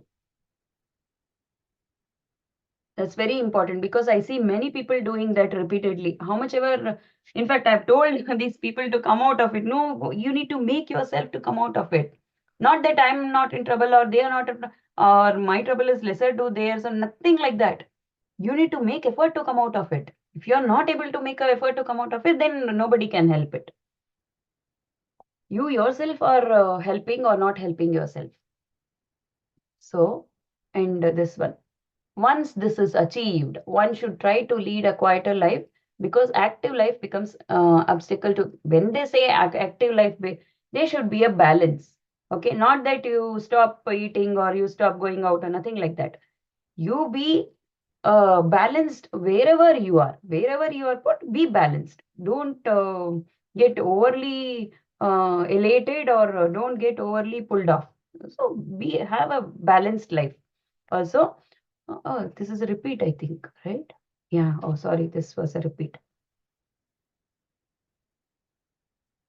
So the last line is, ego self should uplift itself to identify with Atma. Atma is Paramatma. Soon he is established in the vision of Atma, the vision of equality. So when a person realizes, the person is able to see Brahman in everyone. Sarvam khalu idam Brahma. It's not only I am Brahman. Sarvam khalu idam Brahma. Everybody, everything, even the non-sentient ones, beings, are Brahman only. The yogis who have conquered the mind rise above the dualities of cold and heat, joy and sorrow, honor and dishonor. Such yogis remain peaceful and steadfast in their devotion to God. The yogi who are satisfied by the knowledge and discrimination and have conquered their senses remain undisturbed in all circumstances. They see everything, dirt, stones, and gold, everything as the same.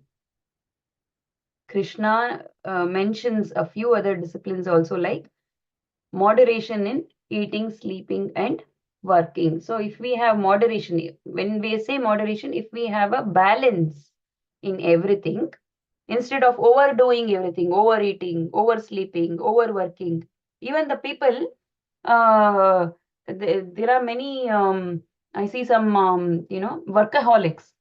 They feel only by working more, they feel happy. Even that is overdoing, okay? Uh, Everything should be in moderation. So life is like a leaky bucket. So this what? So if we don't control our kaya, vacha, manasa, buddhya, if it is not in moderation, it will become a leak. The energy will leak from everywhere. If I'm cribbing all the time, oh, nothing is working with me, I am always in trouble. Everybody is, taunting me, or disrespecting me, is not valuing me, is always putting me down. Nobody likes me, nobody loves me. If I keep on creeping like this repeatedly, then my all my energy is leaking in different format and different ways. So I don't want my energy to be leaking. I want to power up, gear up. I want to be powerful, right? Always Atmagnana is giving to, see, whom is Krishna giving Atmagnana to? Who? The very first student of Bhagavad Gita. Who is the very first student? Arjuna. Who is Arjuna? Not just somebody who is crying all the time. He is a powerful king, powerful warrior. So only Atmagnana, when it is given to powerful people will be able to come out of Atmagnana. Somebody who is cribbing all the time. Either the person should not run away from the world, should not be in a suicidal mode all the time, or the person should not be always distracted and attracted with worldly, glittery things in the world. For these two people, Atmagnana, it doesn't work. It's only given to strong-minded people who are really strong, who is able to face the things well. Okay.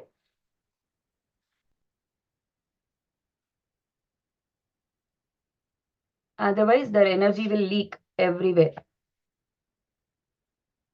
This we already saw.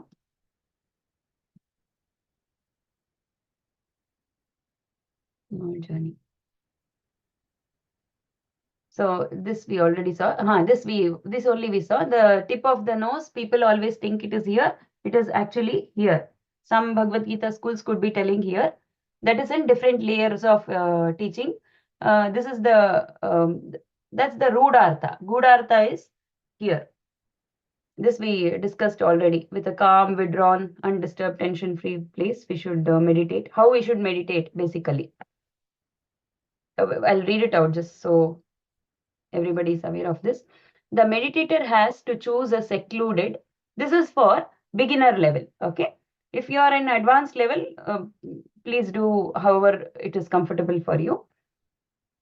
Meditator has to choose a secluded. Real meaning of secluded is free from sense disturbances.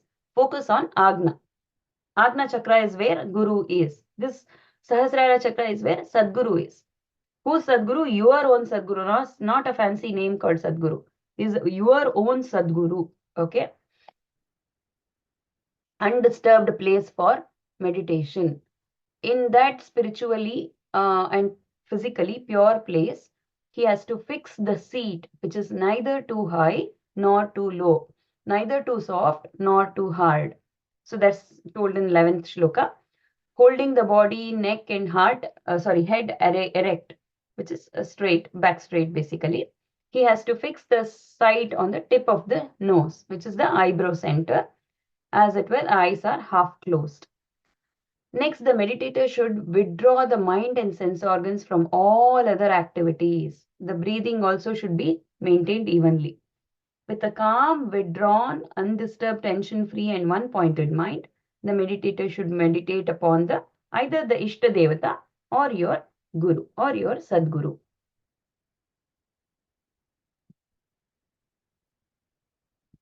And then, so inner journey, how the inner journey happens?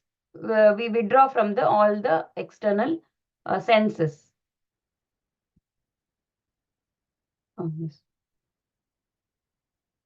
So over here, what happens is now, okay, now this is the next state of meditation. What happens if a person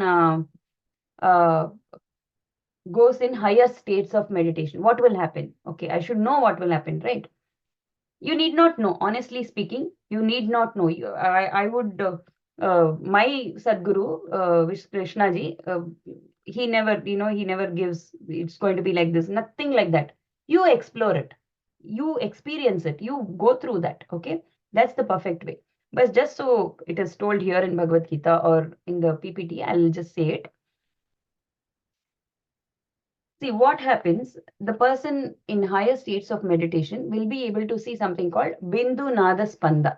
Bindu is the light. Some people, they'll be able to visualize light.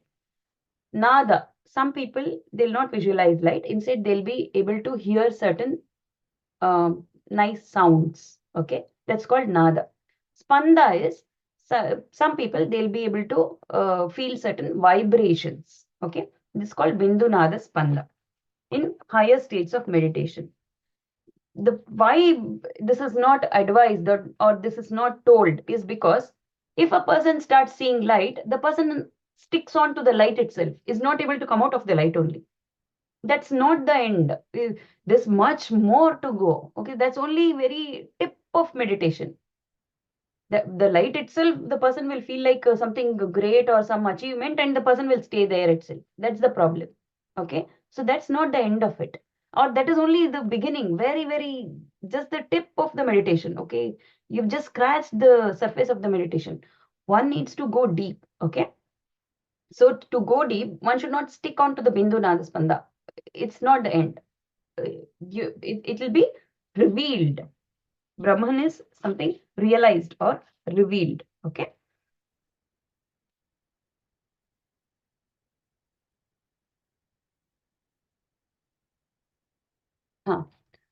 So over here, what Krishna says is meditate in seclusion. To practice yoga, one should make an asana in a sanctified place by placing kush grass, a deer skin, and a cloth, one over the other. The asana should be neither too high nor too low. Seated firmly on it, the yogi should strive to purify the mind by focusing it in meditation with one pointed concentration, controlling all thoughts and activities. He must hold the body, neck, and head firmly in a straight line and gaze at the tip of the nose without allowing the eyes to wander. Thus, Shantim Nirvana Paramam. So this will give rise to Nirvana. What is meant by Nirvana? This nothing, the nothingness, or that is Brahman, that is Shiva. The Shakti, which is in the Muladhara, the Shakti will meet Shiva. The Shiva will start appearing more and more in such person's life. Thus, constantly, all the world will start appearing like an appearance. It will not be solid appear. The time will not be solid anymore.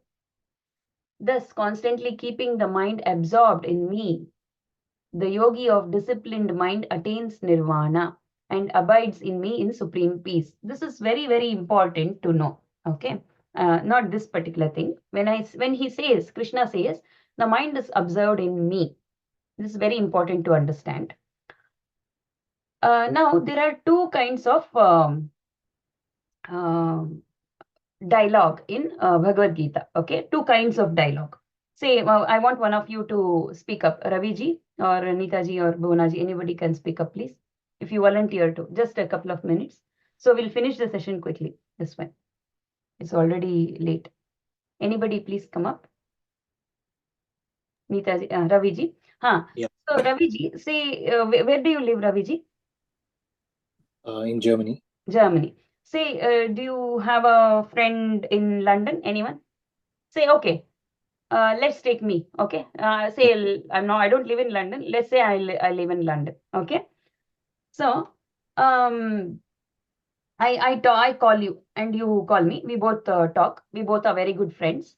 And I say, Raviji, there is going to be a satsang in London. Let's meet. And you'll say, okay, Pallaviji, let's meet. So it so happens, sorry, Raviji, just for the conversation's sake, I will say that, don't worry, Raviji, I'll pay for the, flight prices, flight tickets. You can come over, I'll drive you to the place and all that. Now, whole of this conversation, and you will ask me how to get to the place. I will tell you the itinerary. You need to take a flight from this airport to this airport, and from there you need to take a taxi, or I might drive you, or that kind of itinerary I will give you. And in the end, I will tell you, I will pay the flight tickets, maybe something like that. Okay. Sorry, I'm telling this. It's only for the conversation. Okay. Now, and we are done with the call and we do the satsang, everything is over and things. Now, this will be recorded in a book. Let's say that it's recorded in a textbook. This becomes a very famous conversation and it's recorded in a textbook and it is sent to millions of copies. Now, when the person reader of the copy of the textbook, of the book that is published, now there are two types of conversation. Now, if the person wants to travel from Germany to London, the itinerary which I gave, can he use it? Of course he can use it, right? He can go to so and so flight so and so airport and take that kind of flight, similar flight, and then come to London or something like that. The itinerary is valid. Yes, it's 100% valid. There was something I told in the end. Don't worry, Raviji, I'll pay the flight tickets. Is that also valid for the person who reads the book? No. No, it's not valid, because it was one-on-one conversation which you and me had, right? It's not valid. So in the same way, when Krishna says generic things, okay, Arjuna, go and sit like this, take this asana, do this meditation this way. It is a generic information, which Krishna and Arjuna are also talking, which is something like itinerary. Or when Krishna says, I am not the body, I am not the mind, you are not the body, you are not the mind. It is a generic information. Or if he is talking about Panchakosha, or he is talking about some other generic topic, it's all like that itinerary. But there is specific conversation which also Krishna did to Arjuna. Be absorbed in me, Arjuna. So over here, Krishna is Arjuna's guru. So he is telling Arjuna, because Arjuna has surrendered to him, he is telling Arjuna, be absorbed in me. When Krishna says this, it is, we should not consider the body, what was that? The three types which I'm not getting this word now. Adibhautika. We should not think about the Adibhautika Krishna which was present 5,000 years ago. When he says, be absorbed in me, he is talking about the Paramarthika part of it. He is talking about the Adi Daivika part of it. So, thank you, Raviji, for this. So, he is talking about the Paramarthika Krishna. He is talking about the Adi Daivika Krishna, which is present everywhere, which is present in someone else as well, which is present in some other guru as well. Is the Guru Sishya, Guru talking to Sishya. At that point of time, we should not take that particular one little example as it is. Yes, one should bow down to Krishna as a Paramatma, in the Paramarthika level. And that Paramarthika level is present in other Maharshis, other Gnanis, other Gurus as well. So this is one-on-one. This particular thing is Krishna is telling Arjuna. So there are two types of dialogues here. I forgot the name of those two names, which was, I had read it somewhere. I forgot the name of those dialogues. So this we should take it, consider it as it is. Next. So there are seven levels of samadhi, seven levels of states here. First is the wakefulness. This is the awakened state, wakefulness, which we are doing now, waking state. This is the dream state. This is the deep sleep state, which every human being goes through in every day. Next, when a person is able to go to, when I said Bindu Nadaspanda, if a person goes beyond that, beyond the meditative, in the dhyana, if a person goes beyond the, goes into samadhi basically, okay, with gnana, then the person goes into a state called, something called turiya. So after that, the person is able to visualize or see the appearance of the world. The more and more the person does dhyana, the more person is able to go into higher states of samadhi, which is called turyatita, which is savikalpa samadhi or nirvikalpa samadhi or sahaja samadhi. Will a person have to go through every other state to go to the highest state? No. A person can directly jump to the third state, to the seventh state. There are people who have done that. And for some people, they will have to go through each and every state, each and every samadhi state to reach the highest state. This is the highest state, which is sahaja samadhi. That is, while I am awake, while I am talking, while I am walking, even in midst of the disturbed environment, noisy place, marketplace, a war zone, I am able to be in samadhi. I am able to be calm, peaceful, just like Krishna is. And Who gets liberated? Who, okay, in the whole process, who is getting liberated? So ego itself is a like a shadow. It doesn't exist. But what is happening to the ego is it's getting purified.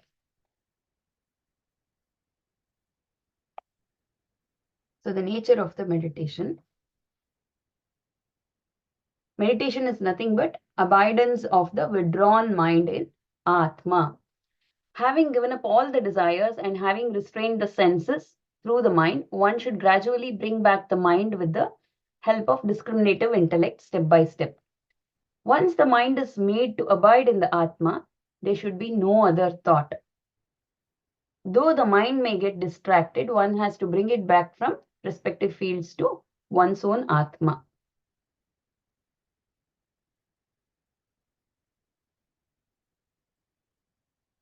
All this presupposes a clear understanding of Veda. Okay, this is all based, whole of this study of Bhagavad Gita is completely based on Vedanta. Everything, including thoughts, is an object of Atma, the awareness. The Atma is not an object, because that's why nobody tells what should happen in Samadhi, the visualize, nobody speaks about it. If we speak about it, then person will be stuck with those kind of objects. Person will be stuck with light. Person will be stuck with sound. It's beyond that. Atma is beyond that. Well, nobody can explain it with words. Nobody can explain it, describe it. Even in the scriptures, if you might have heard, or in any upanyasas or any pravachanas, you might have heard that Bhagwan is undescribable, indescribable. Bhagwan is Ananta, very big. There's no beginning, there's no end, because it's not describable. It's not. It cannot be put into the framework of mind because it is indescribable. It cannot be said in words. Even whatever we say will fall short. So it cannot be described basically. The Atma is not an object for me to be thought of or to be experienced. It even cannot be experienced. That is one difficult thing. It is the very I. Even if you say in the meditation, while you are sitting for dhyana, even if you say, I am Brahman, then you are faking it. The final, the seventh state, when the person reaches Turiya state itself, the Brahman should drop. I am should remain. When you say I am Brahman, there is a duality that is created. There's no Advaita. There's a Brahman is somewhere. I am telling that I am Brahman. That kind of things will come. It's only the mind that is telling. The Brahman itself should drop. That means I am. That's it. That's what is you. That is you. That is Brahman. Okay. Thus, to knock off all the expectations and struggles and to abide as Atma with the knowledge that I am Atma is true meditation. Thus, constantly abiding in the Atma, the meditator comes to enjoy permanent peace which culminates in attainment of liberation. He enjoys an ever-abiding mind which is completely satisfied with the discovery of Atma. Since his Ananda is not sensual, it transcends all the limits. Having discovered this inner fullness, he never loses the sight of his true nature. Neither does he consider any other gain to be superior. Anything in the world will look so inferior, will look so like toys, little toys that we used to play when we were very young. It will be pointless, meaningless. Now, if somebody gives me marbles, I'm like, oh, I can only, it's all big, nothing a big deal, right? It'll look like that. Nor he is shaken by even the greatest loss. Because one toy broke. Will I cry now? No, I will not cry. Such a person himself or herself will become God. Such a person himself or herself would have realized the God consciousness. Such a person has become God himself or herself. That's why Guru is called Ishvaro Guru Atmeti. Guru is called God. Okay. Types of samadhi, we already discussed this. Meditation, Jada Samadhi, Bhakti meditation, Yogic meditation, everything. The actual samadhi is beyond all these, not simple Jada Samadhi or nothing, yogic meditation, nothing. It's beyond everything. All these are little things. For all these kind of meditations, people are taking, it's all paid, that kind of thing. Okay, purified ego. This infinite Ananda will never be lost because this was never gained. It was veiled by false notion that I am sorrowful. Once this is removed, the inner Ananda becomes evident. Thus, this is more a disassociation from sorrow rather than association. And this is called Jivan Mukti. Is it possible while I'm alive? Yes, it is possible only when you are alive. You don't know what happens after death. It's possible only when a person is alive, and that is called Jivan Mukti. Seeing the Atma in all beings and all beings in Atma, he gets established in the vision of equality. This vision of Atma alone is the vision of Bhagwan, because the Atma is not different from Bhagwan. Thus, the meditator being ever established in Bhagwan in spite of his activities. Being established in Atma, he looks at all bodies, including his own body, with the same attitude of detachment. Hence, he is free from selfishness and is spontaneously established in Dharma. He is a saint or a sannyasi. Such a person is called a sannyasi, real sannyasi. The state of Jivan Mukta. Obstacle. We already discussed this. A person himself or herself becomes his or her own obstacle. If I keep crying all the time, I can't, nothing is working, nothing will ever work. Okay, that we already discussed. So one should be really focused. Yes, I can do it. I'm able to do it. I should be thankful for whatever I have. First, I should show the gratitude for whatever I have. If I keep cribbing all the time, then it will go even worse. Okay. So one should be ready to even see the better side of the world. Yoga Brashta. What is this? Diffident, he somehow thinks that liberation is not possible in one life. He desperately asks Krishna, what happens to the seeker who, okay, from meditation. So somebody who has done meditation to certain level and is not able to get Jivan Mukti. What happens to such people? Arjuna asks. So nothing to worry. Wherever the person has stopped, it will continue from there in the next birth. So nothing to worry if somebody is not able to attain Jivan Mukti. Krishna consoles Arjuna by asserting that a spiritual seeker can never have a bad lot. The very meditation itself is a punya karma. At least the purification has happened. Because of so much of dhyana that you might have done, practiced over years, you've gained a lot of purification and punya karma, capable of giving heaven and later an ideal birth for continuation of the spiritual pursuit. Basically, nothing will hinder that will not stop just because somebody doesn't attain Jivan Mukti. It doesn't stop there, it continues. So the Yoga Brashta, where it is stopped, the person's meditation, if it stops in half and dies and is born somewhere, is reborn in a cultured and prosperous family, or maybe even in the family of a saint. So nobody has to worry that if my meditation will go half done. No, nothing will happen. Even that Krishna is assuring. The family of a saint.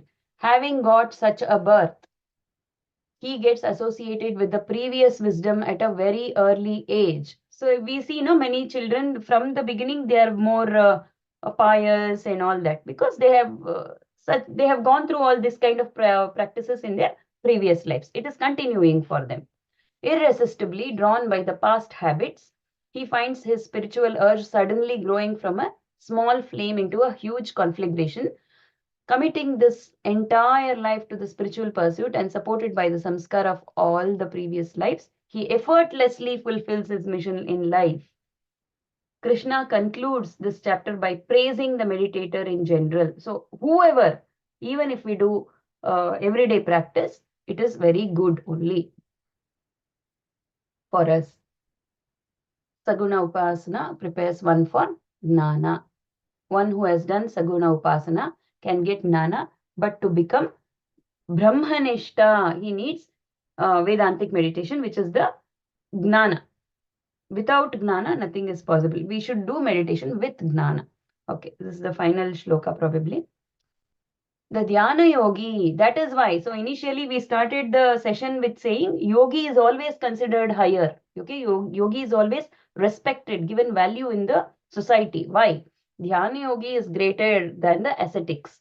He is considered even greater than a Jnana yogis. Why? Because he's following the discipline. Okay, he's purifying himself.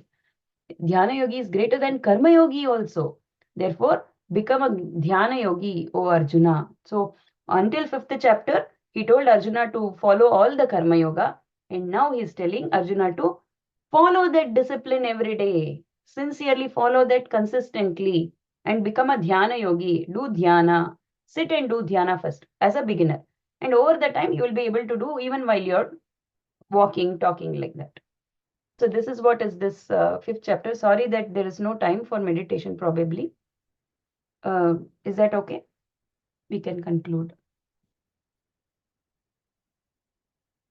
Can we conclude? We can also meditate for some time. So Oh, is it? Okay, no problem. Okay, then we can do meditation. If it's okay, Nitaji and Bhuwanaji, we can do meditation. If not, you can drop off, no problem. Don't worry. Please sit straight. Wherever you are sitting, sit straight. Close your eyes.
Asato ma sadgamaya tamaso ma jyotirgamaya mrityorma amritangamaya.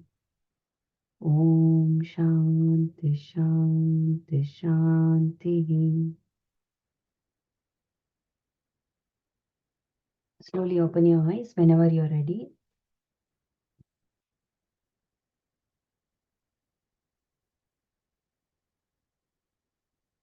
You can speak up whenever you're ready.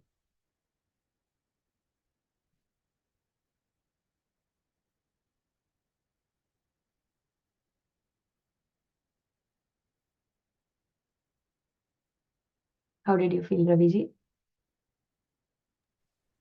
What happened? It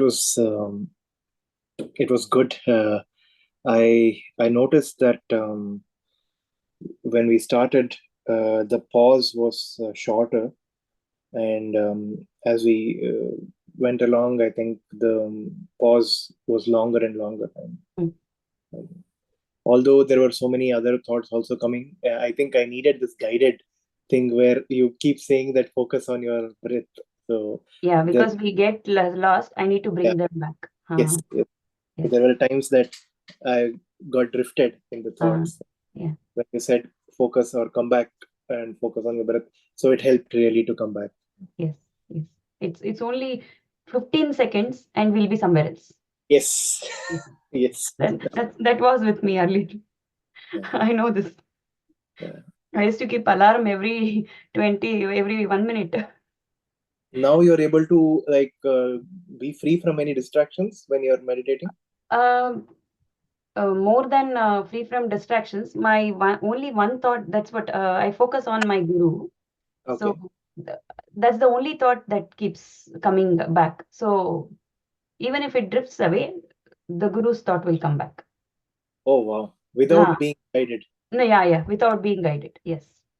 I was thinking about yesterday's India's World Cup win. Suddenly, all Hardik Pandya, Rohit Sharma, everybody is coming in my mind. Yeah. And Yeah. when you say come back, then okay, I was like, oh yes, I have to come back to my focus. Yeah. In fact, even when I'm talking or myself interacting with the world, I don't get drifted away. Wow.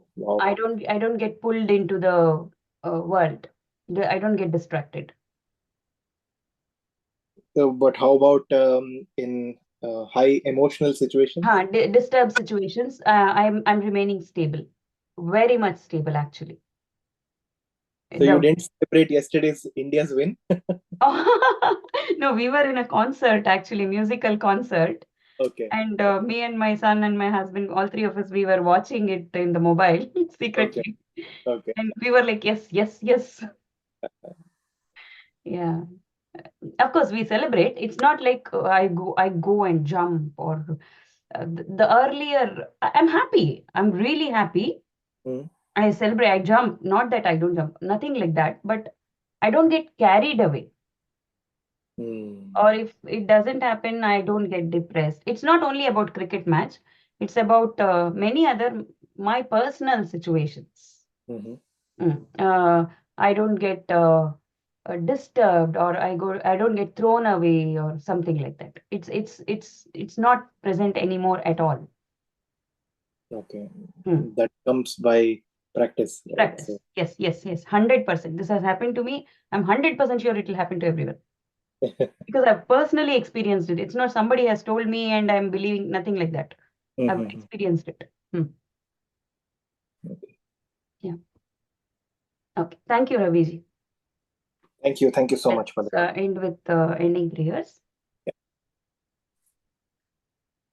Tvameva mata, Tvameva mata, pita tvameva, pita tvameva, tvameva bandhuscha, tvameva bandhuscha, sakha tvameva, sakha tvameva, tvameva vidya, tvameva vidya, dravinam tvameva, dravinam tvameva, त्वमेव सर्वं त्वमेव सर्वं मम देव देव मम देव देव कायेन वाचा येन वाचा मनसेन्द्रियैर्वा मनसेन्द्रियैर्वा बुद्ध्यात्मना वा ध्यात्मना वा प्रकृते स्वभावात् प्रकृते स्वभावात् करोमि यद्यत् करोमि यद्यत् सकलं परस्मै सकलं परस्मै नारायणायेति नारायणायेति समर्पयामि समर्पयामि श्रीमन्नारायणायेति श्रीमन्नारायणायेति समर्पयामि समर्पयामि लोकाः समस्ताः लोकाः समस्ताः सुखिनो भवन्तु लोकाः समस्ताः सुखिनो भवन्तु हरिः ओम् श्रीगुरुभ्यो नमः हरिः ओम्